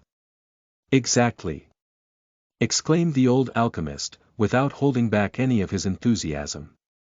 Daniel straightened his body, and started to push his spiritual essence outside of his body. He formed a column inside which the essence was even and well distributed, then, he turned it into wind essence, and forced it to a rising vertical motion. At first, his clothes started to rise, as if he was hanging by his feet. Then, as he got more used to the method, his body started to fluctuate in the air, gently pushed by the winds. Once steadily floating in the air, Daniel started to push more spiritual essence out from under his feet, and turned it into water essence, which slowly condensed into 2 layers of water, and then solidified into flat slabs of ice. He still needed a lot of practice in order to fully control the winds, so that they wouldn't hinder his steps, but for now, he had succeeded in standing in mid-air. Clap clap clap clap, a loud clapping sound resounded from behind Daniel. It came from the spectating old alchemist, which once again, had been shocked by Daniel's ability to find and adapt to new ways. The old alchemist then turned completely serious, and after he approached Daniel, he said, "You have the intelligence needed to become a great spiritual cultivator. I'll do all I can to convince you that there is no other, more appropriate path for you but that." BVEC Daniel looked at the old alchemist gratefully. This old man had disrupted his plans of becoming a powerful martial cultivator, by showing him the amazing path of magic. He was now confused, and in no way were his ideas clear on which path to trade. Nevertheless, he was extremely grateful for the attention and care that the 2 old masters had put in him. For all they had done so far, he would have always remembered both of them as his first teachers. There was nothing else left to say, so Daniel bowed deeply to the old alchemist, and left the training ground. His direction was the part of the building in which the cultivation rooms were located. Since that day, Daniel had decided to break through to the 4th rank, no matter what, as he had enough karma points and beast cores, so he entered a private cultivation room, and sat on a mattress in the middle of the empty room. He then started to think about all that happened to him, about what he hoped to achieve in the future, and about what path of cultivation better suited him. Half an hour later, he took the 5th-sized rank 4 beast cores out of his bag, and started to cultivate. Chapter 36 The End of the Calm. You are listening at Novel Full. Audio. It was late in the night. The old master at arms had finally managed to get the young masters and mistresses off his tail, and was now quietly sitting at his desk, with a look filled with worry. He was currently thinking of what he should do with Maya, his old student's daughter. Within his mind, he was torn between a few different choices. The first was to send her away, and find a way for her to live safely someplace where she wouldn't be recognized. Unfortunately, at the moment, the old man was being watched carefully by many. So far, none of the young men and women that had occupied the building had either left or had been sent away, so, the first one, would definitely raise some people's brows in curiosity. His second choice was to keep her within his building. Only then would he have the chance to protect her in case she would have been recognized. And if she did end up being found out, he could still try to plead with the king to spare her. Another choice, proposed by the old alchemist himself, was to make her join the gold cauldron, where the old alchemist would have been able to protect her for him, but he crossed that idea out right away. The old alchemist was one of his oldest friends, and asking him to take care of someone related to a traitor was too dangerous of a favor to ask. Even if he had offered. On the other side of the building, within a room just as big as the old master at arms, the old alchemist sat in silence. In front of him was a large cauldron, and under this cauldron, a dense green flame slowly danced. The old alchemist seemed focused on preparing something. A big wooden ladle stirred the content of the cauldron gently, while one ingredient after another appeared right next to the old alchemist's hand, and slowly floated into it. All these ingredients were spiritual plants, and their worth was extremely high, but the old alchemist didn't appear to be feeling the burnt on his wallet. And instead, he looked like he had been simply cooking breakfast. The night was a quiet one. The neighborhood festivity had just finished, and the streets were peaceful and devoid of people. The only noises came from the very same building, inside and around which, various groups of disciples, young masters and mistresses mingled under the bright moonlight.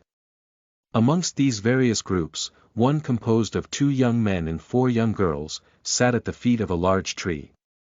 They were Rayla, Finn, Maya, Riri, Miri, and Nilo. The 6 were chatting happily under the moonlight, while enjoying small servings of food which Rayla and Maya had prepared.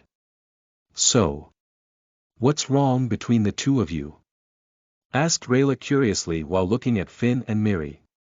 Riri couldn't bear to listen to Finn and Miri bicker anymore, so, the moment Rayla asked, she hissed and looked away. She tried to change topic and start a conversation with Maya, but then she heard Nilo's laugh. "Ha ha ha. You've got to hear that story." So. Nilo then recounted the story behind Finn's and Miri's bad blood. Apparently, the 2 had been an on and off couple since they had been kids, and each of their breakup had a funny story behind. For the next few minutes, laughter and shouts could be heard in the building's garden. Until suddenly. Within the city of Firi, the heads of each and every cultivator above the 6th rank rose rapidly. They had all collectively felt an abnormality coming from the direction of Master Kai's building. The first ones to notice this abnormality were the old alchemist and the old master at arms. The old alchemist immediately gave up the control over the flame, completely ruining the ingredients within the cauldron, and therefore failing the process of making whatever he was trying to make. He then disappeared from his room and reappeared in the air above the building. The moment he appeared in mid-air, the old master. At arms appeared as well on the opposite side of the building. The two seemed to be keeping watch on the hotel, while also observing what was happening. The abnormality which attracted the attention of every expert within the city, was not visible to the eyes, and for anyone who wasn't in the immediate vicinity, it was only a faint feeling.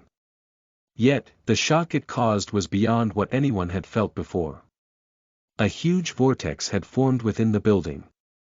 What piqued people's attention was the nature of this vortex, as it did not attract physical items, but instead, attracted mana. Mana had always been omnipresent in the world, as everything that existed had his distinctive type of mana.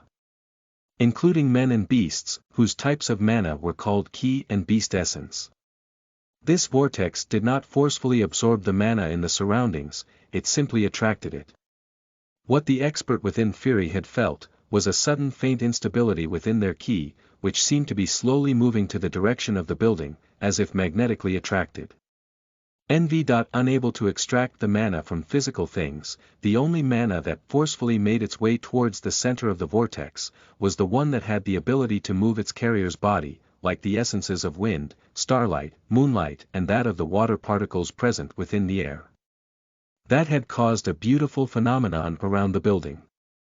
A massive number of droplets of water which shone with bright and multicolored light, were being carried by the wind into the vortex. It looked as if millions of small stars were merging into a massive and brighter one. The cultivators within the building felt their ki forcefully pressing against the skin in the direction of the middle of the vortex, but ultimately unable to push its way through. It was as if their body had become a huge compass, whose needle constantly pointed in the direction of the vortex. Outside of the building, a large number of cultivators started to appear above the roofs of the surrounding buildings. They had all come close to observe the abnormality. The city lord was also amongst them. Some of them seemed fairly worried, while others felt only interest and curiosity for what was happening. The two old men were still quietly floating in the air. None of the observing parties dared to go closer than they were, either for a matter of respect, or for fear. Of course, not all of them feared the two old men. The worried ones between the crowd were those who had sent their children or disciples to study under the old man, and if it came to their safety, they would be willing to start a fight with the two masters. Master Kai, Lord Noala. What is happening here? Asked a middle-aged woman respectfully to the two old men. A stout middle-aged man standing above one of the surrounding buildings added, "Are our children safe?"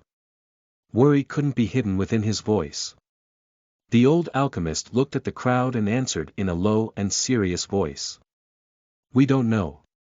It doesn't seem to be harmful, so keep your distance for now. We'll save your children if needs be." Within the building, inside one of the many cultivation rooms, Daniel kept cultivating while unaware of the events. In fact, he didn't seem to be conscious at all. He had been trying to force his spirit into breaking through to the 4th rank for more than an hour, and right when he believed he was close to succeeding, his consciousness had slowly faded into oblivion. This wasn't the first time Daniel had entered this state. The first time had been when he had reached perfection of the body, and perfection of his spirit's connection. This state made him lose direct control over his cultivation, and yet it didn't stop it. The last time Daniel had advanced through this method of cultivation, his body had become much more suited to the presence of spiritual essence. To a point where his body and the essence didn't seem to be in contrast at all. In the past few days, he had went back into wondering what kind of change would reaching rank 4 in martial cultivation have, to completely revert the tuning of his body and spirit. But, unable to find an answer, he was always forced to put this question aside. If Daniel had been conscious right now, he would have finally found out the answer he had longed for so long. While Daniel sat quietly in cultivation, the massive amount of mana attracted in the surrounding, started to invade his body ruthlessly. The excessive mana, devoid of control, was rapidly absorbed by the spiritual plane through his perfect connection with his spirit. The roaming essences of the spiritual plane, ki and mana, started to change Daniel's body physiology. His body was being refined, and forced to advance by the impetuous ki, which was constantly being produced by every bit of his body, and yet, his ki couldn't hinder the just as powerful refinement of his spirit. The two types of refinement were so powerful, that if Daniel's body hadn't been pre-refined this same way once before, his body would have been destroyed and his spirit dissipated. Martial cultivation strengthened one's body, turning it into a prison for the spirit, while spiritual cultivation used one's weak body as a vessel to connect their powerful spirits to the spiritual plane. In comparison, a martial cultivator's body was like a porcelain vase, while a spiritual cultivator was like a balloon. A vase couldn't contain too much water, as being hard, it couldn't expand. At the same time, a balloon couldn't become as resistant as a vase, as it required to be elastic in order to contain the increasing amount of air within. But what was happening to Daniel was as if both the container and the content couldn't stop the other's refinement. The only thing they could do was to change and adapt to the other's change. His spirit became denser, and his body, while still becoming stronger, was slowly being refined around the presence of spiritual essence. It was early in the morning outside, and the tens of experts were still standing near the vortex. The moment the sun had rose in the sky, the sunlight essence had joined the water and winds, giving it a bright shine which turned observing the vortex much more difficult. Chatter had filled the neighborhood for the past few hours, as the many confused cultivators shared their own theories about this strange phenomenon. The only two that kept quiet were the two old men. Since the beginning they had kept on quietly floating in the air, while demarcating a non-traversable line with their own bodies. Suddenly, the chatting noises lessened, as everyone felt something change within the vortex. Spiritual cultivators were extremely sensitive to mana, so the moment they felt the attraction of the surrounding mana lessen, they noticed it immediately. On the contrary, what alerted the martial cultivators was the behavior of their internal ki, which, while before it was almost trying to push its way out of their bodies to rush to the middle of the vortex, now it was slowly calming down instead. The chatter stopped abruptly. The eyes of every person present on scene was directed towards the part of the building where the vortex seemed to have been generated. Specifically, one of the cultivation rooms. The vortex kept slowing down, until the attraction was too feeble to keep attracting the essences in the surrounding. Therefore making the drops of water fall on the ground like weak rain, the winds who were previously being attracted by the vortex were quietly pushed away by new incoming gushes, and the sunlight that seemed to focus on the building, was now dimming and returning to shine evenly on each part of the city. Under the attentive eyes of the city's experts, the door of the cultivation room opened, and from it, a young-looking man stepped out quietly. Chapter 37 The Arrival of the Storm. You are listening at novelfull.audio. Tens of eyes were glued on Daniel's body the second he stepped out of the cultivation room. The old master arms, the old alchemist, the city lord and almost every sect, school of martial arts, or family leader within the city, was now looking at Daniel in curiosity. A natural phenomenon was rare, but not unusual, while an abnormality during cultivation, that was no small matter, especially in theory. In the past, the city had been known as the City of Abnormalities, as almost every single cultivation singularity recorded in time, had in fact, happened here. And there was a simple reason for it.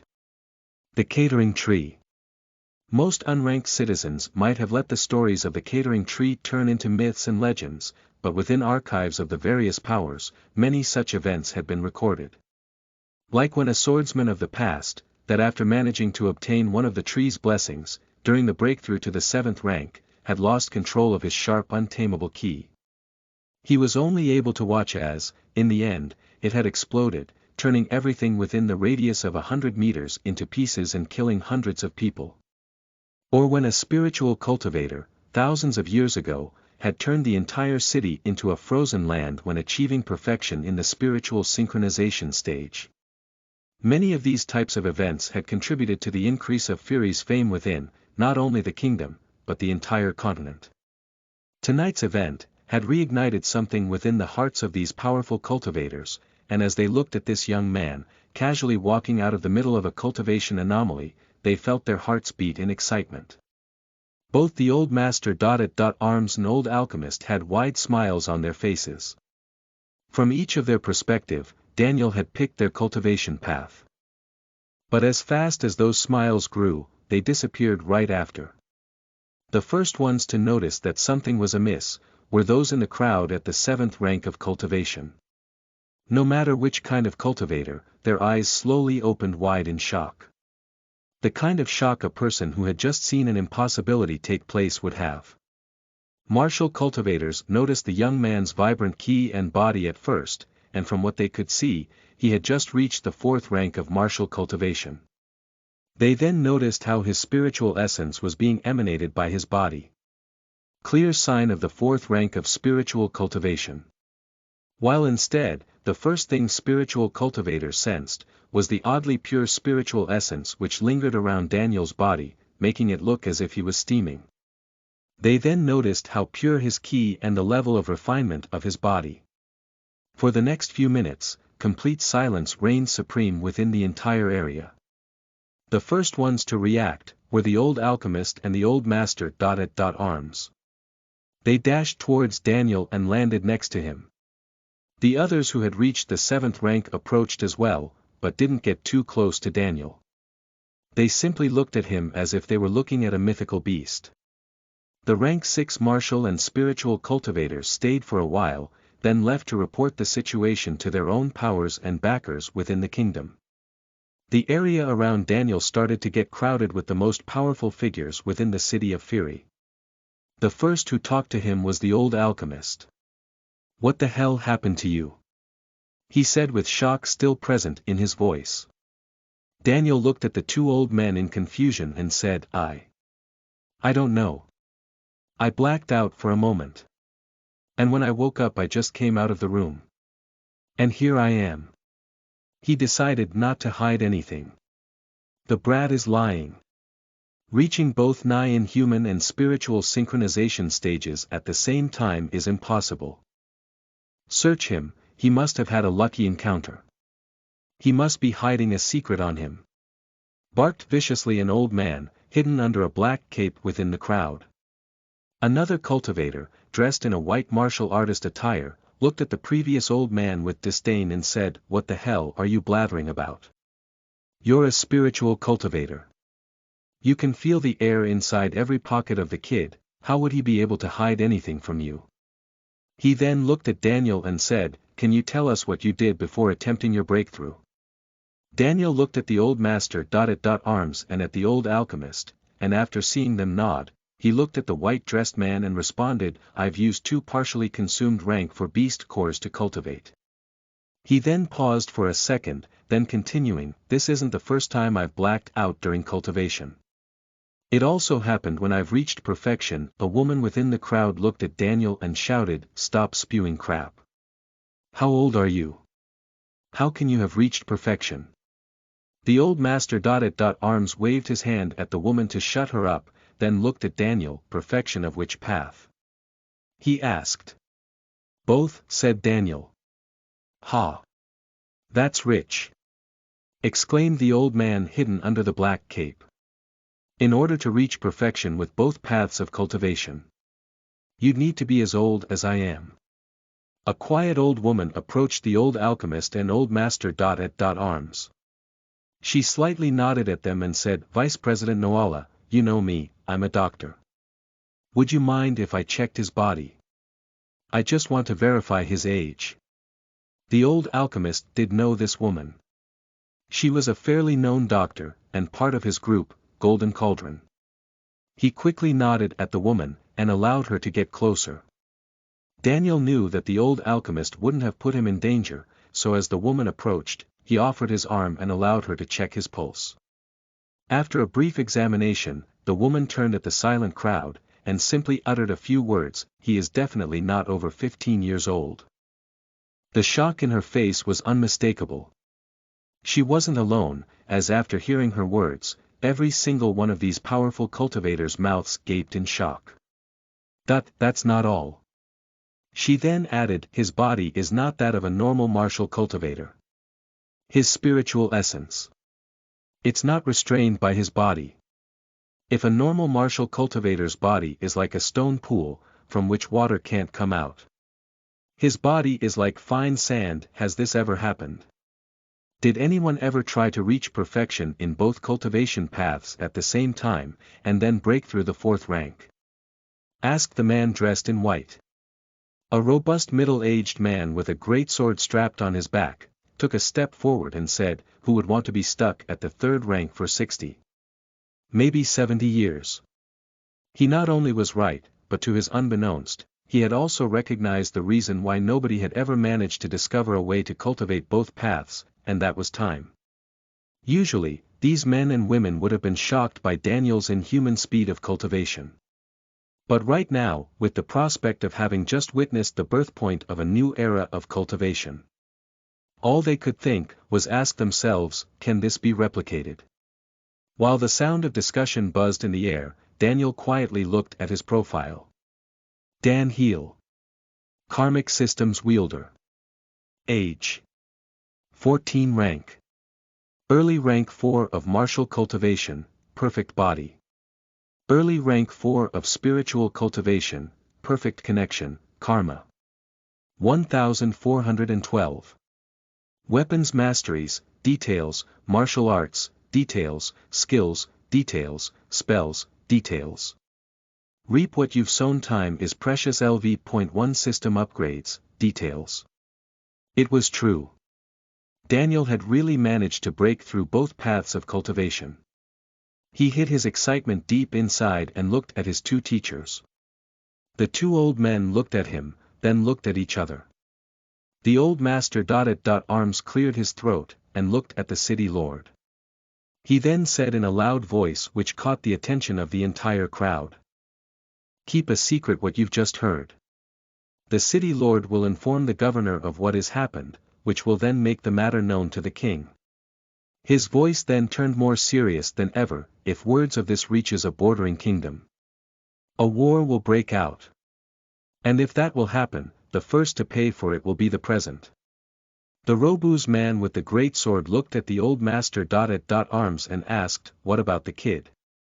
The old master arms responded right away, the kid is our student, he'll stay here until we hear words from the king. After a slight pause he continued by saying, I expect a lot of you to help if anything were to happen in the meantime.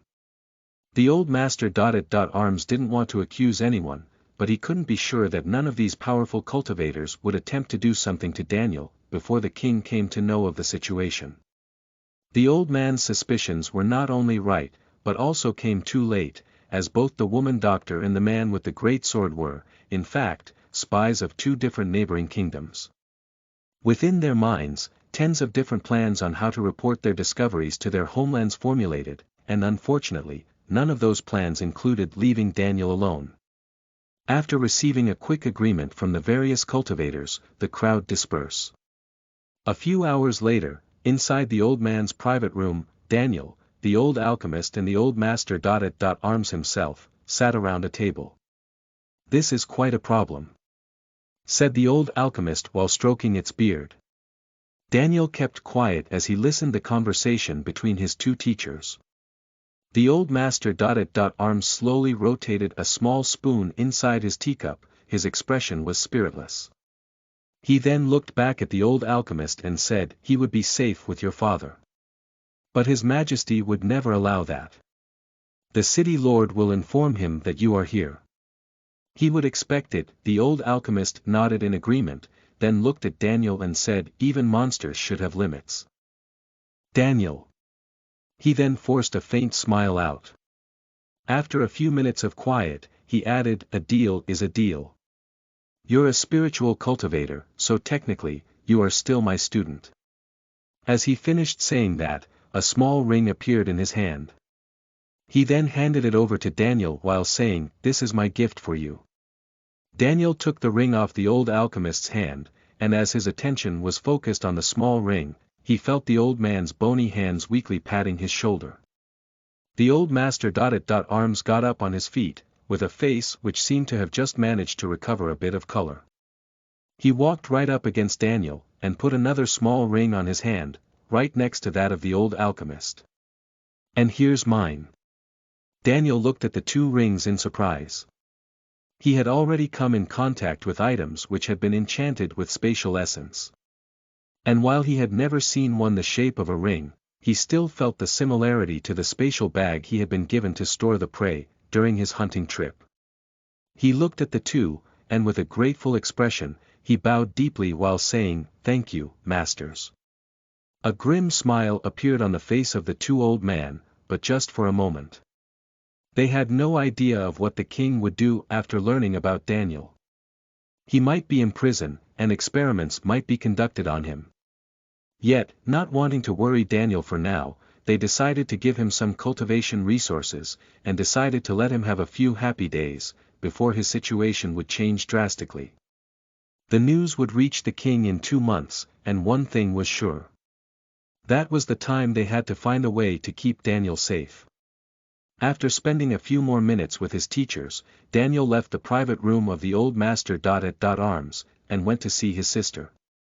As he walked through the corridors, his expression turned grim, and anxiousness started to squeeze his heart tighter at every step. Chapter 38 Impressive Gains. You are listening at novelfull.audio. Within his room, Daniel was sitting quietly on his bed. In his hands were the two rings given to him by his teachers. Daniel hadn't had much encounters with spatial essence. The only time he had managed to examine it for a few minutes, was when he had been in the hunting grounds of the canyons. Unfortunately, the spatial bag was only given to hunters to store prey, and therefore it had limitations. Each pocket of a spatial bag was enchanted, and allowed a different hunter to store their personal prey. Each hunter was able to store and check the content of their personal storage pockets by using their key. What they were unable to do, was to withdraw an previously stored item, and store anything that weren't beast cores and carcasses. The reason for that, was to prevent unhappy hunters from asking their items back, or for unauthorized hunters from coming to hunting grounds owned by the Huntsman Guild. Daniel wore one of the rings and pushed his key into it. The next moment, what he saw, was the familiar empty room he had seen within the spatial bag. The only difference, was that the ring's space was much larger. While the storage pocket within their spatial bag had a space of 10 square meters, both of these rings contained a space at least 10 times larger. Inside of the first ring's space, Daniel saw many different items. Inside the ring given by the old master at arms, about 10 weapon racks were placed to the sides of the room. Each weapon rack was filled with a different kind of good quality weapon. Some had swords, some had polearms, bows and many other kind of weapons. To the side of each of these weapon racks, was a stack of books which taught the corresponding weapon mastery. In the middle of the space was a crate, inside which, beast cores of various ranks were stored. Daniel didn't start counting at that moment, but after a simple glance, he had guessed that there were about 20 rank 4 beast cores, about 100 rank 3, and many more rank 2 beast cores. Finally, next to the crate was a small table, above which were various books of martial arts which the old master at arms wanted him to practice in. There were at least 50 martial arts, and each of these, was an essential skills that the old man was used to teach to any of his personal students. Daniel withdrew his key from the ring given by the old master at arms, and started to inspect the ring given by the old alchemist. The space of this ring, was exactly the same as the one given by the old master at arms. But its content was completely different. The items were all kept in the middle of the room, and were divided into 4 different piles. One, was a chest which contained the exact same number of beast cores placed within the chest inside the first ring. A number which Daniel had guessed the 2 old men to have previously agreed upon to give for reaching the 4th rank. The second, was another table, above which magic arts and spells were stacked orderly. The third item was a large cauldron. Daniel wasn't sure of what this cauldron was made of, but it gave him the impression that it could resist a meteor strike. Inside this cauldron, were 2 thick books. On the first book's leather cover, Introductory Guide to Alchemy, was cleanly written in black, while on the other, a golden writing spelled Horticultural and Botanical Glossary. The 4th and last item, was an additional spatial ring. When Daniel noticed this second spatial ring, he immediately pushed his key inside it, and what he saw shocked him to his very core. The space inside this spatial ring wasn't big. Only about 20 square meters, but what was interesting about this ring was that it didn't simply contain empty space. It instead contained a tiny living world. On the roof, a small bead which emanated sun essence could be seen shining sunlight on the entire room while slowly rotating in mid-air. Next to it was another small deactivated bead, from which dormant moon essence could be felt. The ground was covered in dirt, and in each of the room's corners, a small stone-looking bead which emanated earth essence had been placed. Buried in the dirt, right in the middle of the room, was a fist-sized bead whose vibrant wood essence emanated evenly through the entire ground. The dirt was fertile, and on it, tens of low-level herbs had been planted orderly. Daniel recognized these plants as the ingredients for the lowest level of healing pills. Back on the roof, tens of light blue pearls floated quietly, and on each of them, Daniel felt the familiar essence of water. These beads, like the moon bead, were momentarily deactivated, but that couldn't stop Daniel recognizing the essence they emanated. At about 15 meters of height, a transparent finger-sized bead flew in a random motion, carrying feeble winds with its passage. Lastly, engraved on the roof, was a small colorless bead, whose essence Daniel was unable to recognize. It didn't take long for Daniel to recognize these beads as essence spheres. The essence emanated from these beads was hundreds of times weaker than the water and wind spheres which the old alchemist had lent Daniel to help him study the water and wind essence. In fact, their essence was just enough to sustain this 20 square meters greenhouse. The first thing Daniel noticed was that he wasn't able to interact with any of the items inside this ring, so an idea appeared in his mind. He withdrew his key from the ring given by the old alchemist, and with it took the greenhouse ring as well. He then wore it, and pushed his key inside the ring once more. Unfortunately, nothing changed. No matter how many times he tried, every time he pushed his key inside the ring, he would be in the usual ethereal state of a whiff of key. Daniel started to think of ideas on how to interact with the items inside the greenhouse ring, and just as he was about to go and ask to the old alchemist, a familiar voice resounded in his head. "It's your spirit," said Sua. After pondering for a moment, Daniel asked, "What do you mean?" Sua snorted within his mind, then continued, "Your spirit is your consciousness. If you want to take a dive in the water, you don't just dip your feet. Sometimes I doubt humans' intelligence. A spiritual item. For spiritual cultivators." Of course, Daniel muttered after realizing his mistakes. He then tried to push his spirit along with his key inside the greenhouse ring, and all of a sudden, he found himself inside the ring once again. But this time, he wasn't inside only as a whiff of key, but physically. The moment Daniel entered his ring, he dropped on his knees and started to puke. This had been the first time for Daniel to shift through different spatial planes, and this reaction was completely expected. Of course, Daniel wasn't aware of that. The greenhouse was an old room, and its atmosphere was created by using a wind sphere which could simulate the same composition of the air in the outside world, as it was necessary to grow herbs. Thanks to that, Daniel was able to breathe. This small ring had been the most amazing item he had been given by the two old men. After all, not only was this a portable greenhouse, but also a low-level habitable world. There was only one problem. Daniel had no idea how to get out of it. Inside Daniel's room, a small ring rested on his bed quietly. On another part of the building, both the old men turned their heads at the same time, and their faces cracked up in a smile. "Hee. Happens every time," said the old master. At arms. "You should go get him out." An evil grin suddenly appeared on the old alchemist's face, as he answered, "What's the rush?" Haha. The two then went back to sip their tea. Back inside the greenhouse ring, Daniel quietly sat on the ground. He hadn't been able to find a way out for the past 2 hours, and he was starting to get a little anxious. when suddenly, an external power forcibly pulled him out of the ring.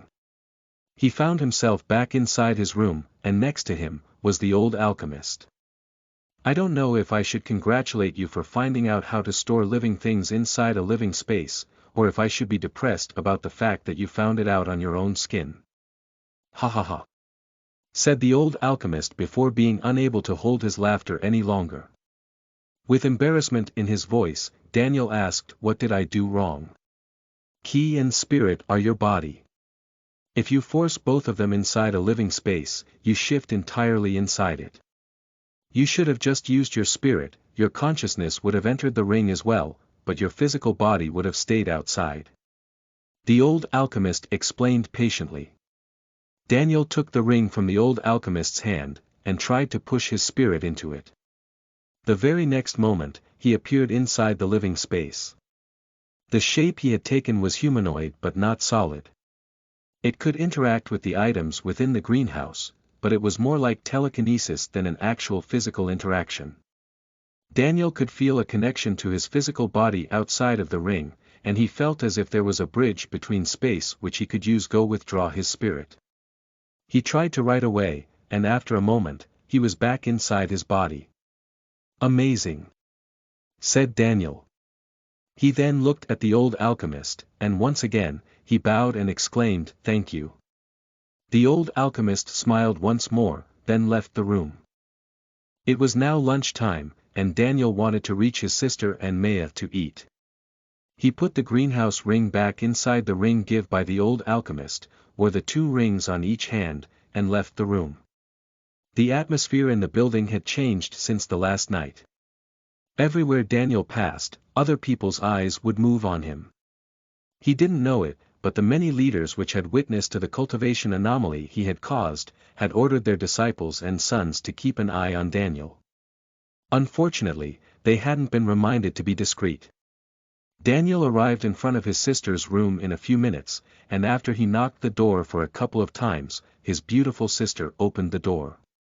She was strangely well dressed, and her dress was nothing that Daniel had ever bought her. Unable to find a way to compliment his sister, Daniel said, finally you look like a girl. I was getting tired of convincing people that you aren't my older broth. Ah. His joke was interrupted by a kick to his shin. Thank you, said Rayla with a happy expression. Amitich. Why are you dressed like this? Is lunch really that important to you? After giving her a crooked look, Daniel asked.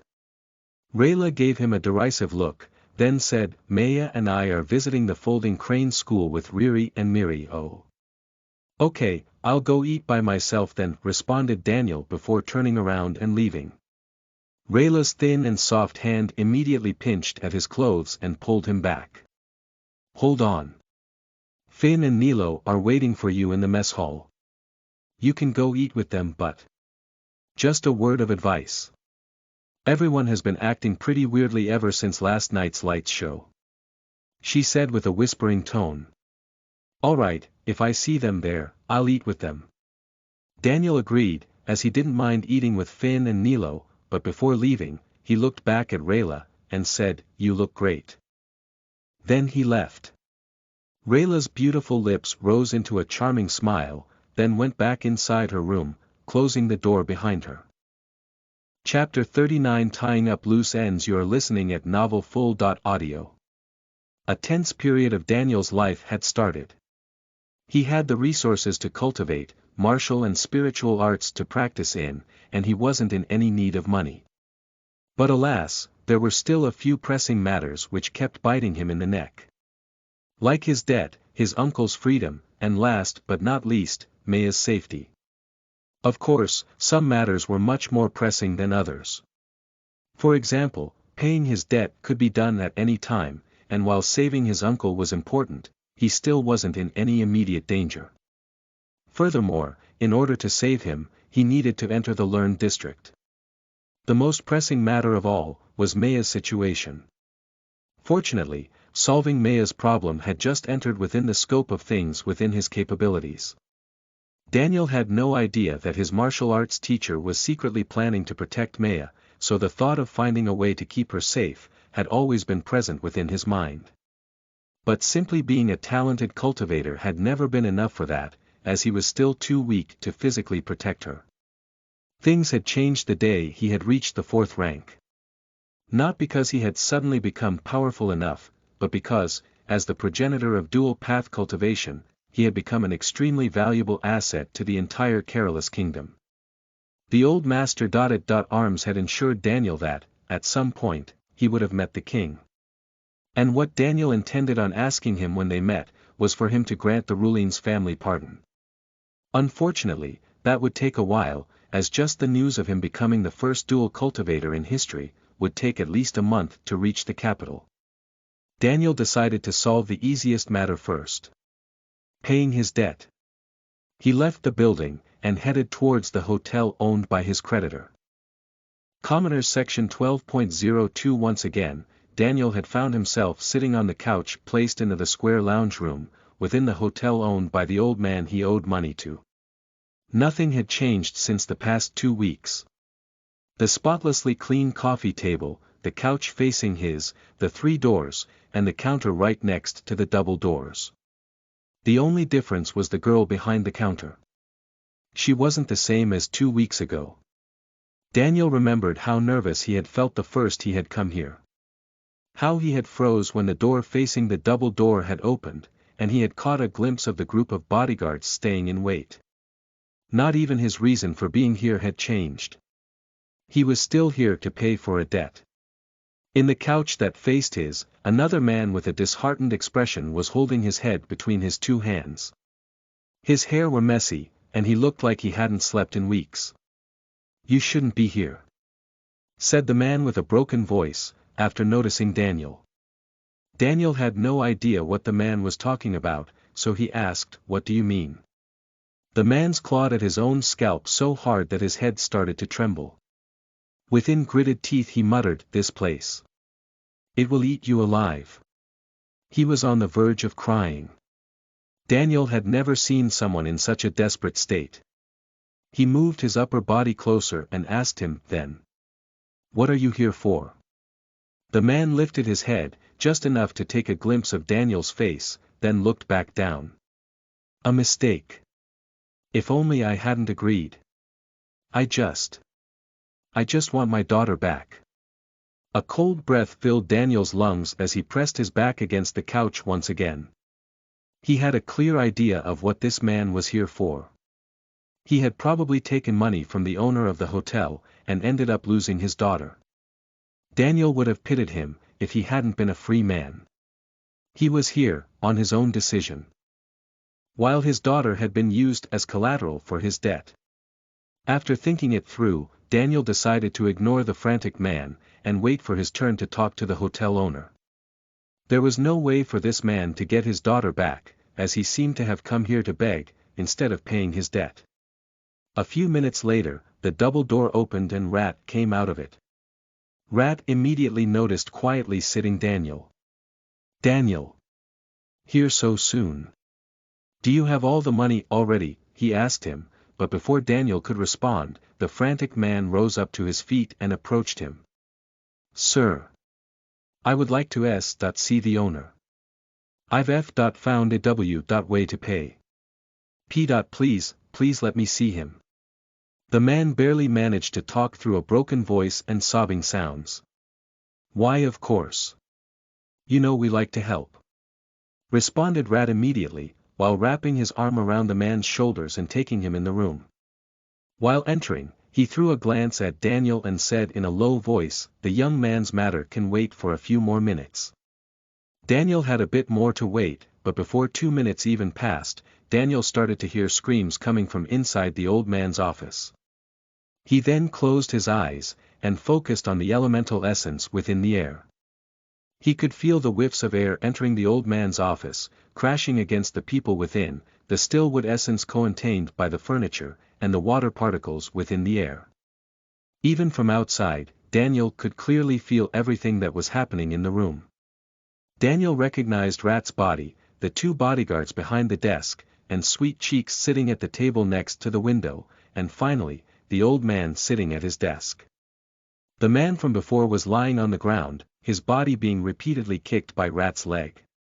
Daniel thought the man had said something that had earned him a rough treatment, but then, he felt a whiff of air crashing against a small cluster of metal essence, right in Rat's hand. Crash! The double door exploded into splinters and flew for 2 meters into the room. Within the dust cloud, Daniel strolled peacefully through the wrecked door. Behind him, on the other side of the lounge room, the many bodyguards hidden in wait rushed out of the room and entered the office as well, completely surrounding Daniel. Each of these bodyguards were cultivators of the 2nd and 3rd rank. "What the hell do you think you are doing?" said Rat with a shocked expression, and his knife still held in his hand. "What does it look like I am doing?" "Paying my debt," responded Daniel. He then approached the desk, and sat on the chair in front of it. On the other side, the old man was looking at him with the usual amiable smile. Daniel took a small bag out of his spatial ring, and put it on the table. He then said, 30 gold coins. For the first time, shock disappeared from the old man's face as he saw the spatial ring that Daniel wore on his finger. He had been a cultivator himself in the past, and he was aware of how much that ring was worth. "The contract," said Daniel.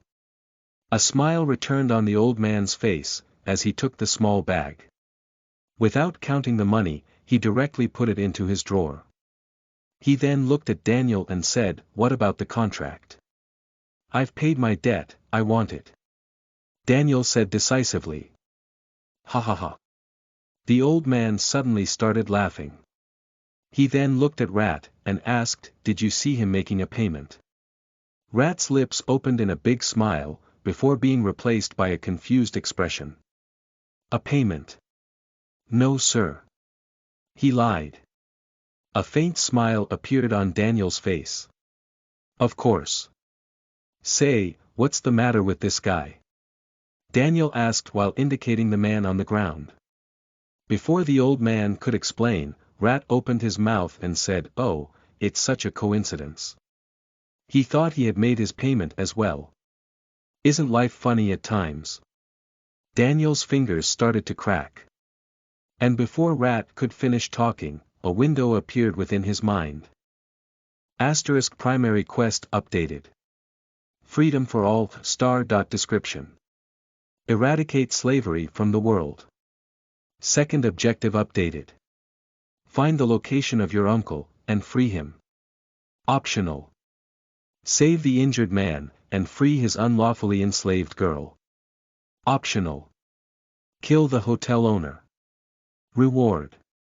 Karma plus 750, plus 250, plus 1500, failure. Karma .3000 time limit.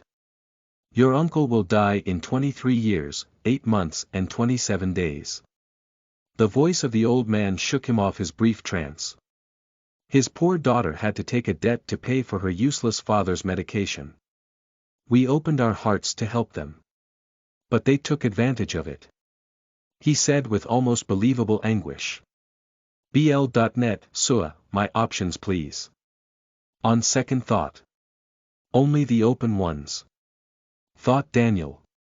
SUA laughed within his mind, then responded, he he he. I like where you're going. There is only one. He then made one window appear inside Daniel's mind. Open approach difficulty. Extreme. Set fire to the hotel owner's office, burning all contracts stored within. Take the injured man to see his daughter at the 2nd floor, room 201. Force your way into the Silver Peak mine. Kill every guard within. Free your uncle. Reward plus 250%, 1875/625/3750 kp. Daniel observed the approach's details, then thought to himself, there is no reason why I should complete all of it that way. He then looked at the old man, and said, okay, this has been fun. But let's cut to the chase. You give me my contract, you give me the girl's contract, and me, the girl, and this guy, leave right now. He then paused for a second, before his voice turned serious and added, refusing is still an option. The old man's smile disappeared once more. He looked at Daniel and said, "Kid, I don't know how you've grown such big balls in just half a month. But I suggest you remember where you are." His voice grew furious the longer he talked. "Maybe I should cut that little finger of yours and make a new contract with a few more zeros in it." Daniel smiled, showing 2 rows of pearly white teeth. He then muttered, "Well, I did say that refusing was an option. Didn't I?" Suddenly, a veil of fire started to expand in radius, starting from under Daniel's foot. The guards panicked and tried to rush out of the room, but the fire was too fast, and it expanded as if the ground had been covered in oil. In less than a second, they had been engulfed. The moment the fire reached the walls, it rapidly climbed up to the roof, and expanded through it. It took just 10 seconds for the large room to be completely engulfed with fire. Only 2 small patches had been left uncovered: Daniel's seat, and the area where the injured man was lying. The moment the injured man saw the fire spreading within the room, he tried to get up on his feet. It took him a few seconds before he barely managed to stand up straight. He then looked at the archives behind the desk, and with indomitable determination, he threw himself into the fire. Daniel's opinion of this man increased greatly after seeing this, and before the man could jump, he trapped him into a clamp of wet dirt. Screams could be heard within the room. The guards, the bodyguards, the old man, Rat and Sweet Cheeks. For 20 long seconds, they couldn't stop screaming. And as the screams gradually stopped, one small window after the other started to appear within Daniel's mind. Reap what you've sown plus 210. Reap what you've sown plus 83. Reap what you've sown plus 120. Reap what you've sown plus 91. Reap what you've sown plus 560. Reap what you've sown plus 261. Reap what you've sown plus 424. Reap what you've sown plus 187. Reap what you've sown plus 99. Reap what you've sown plus 163. This had been the first time that Daniel had killed someone with a negative karma since he had upgraded his system. And for the first time, he had seen the result of the passive upgrade Reap What You've Sown.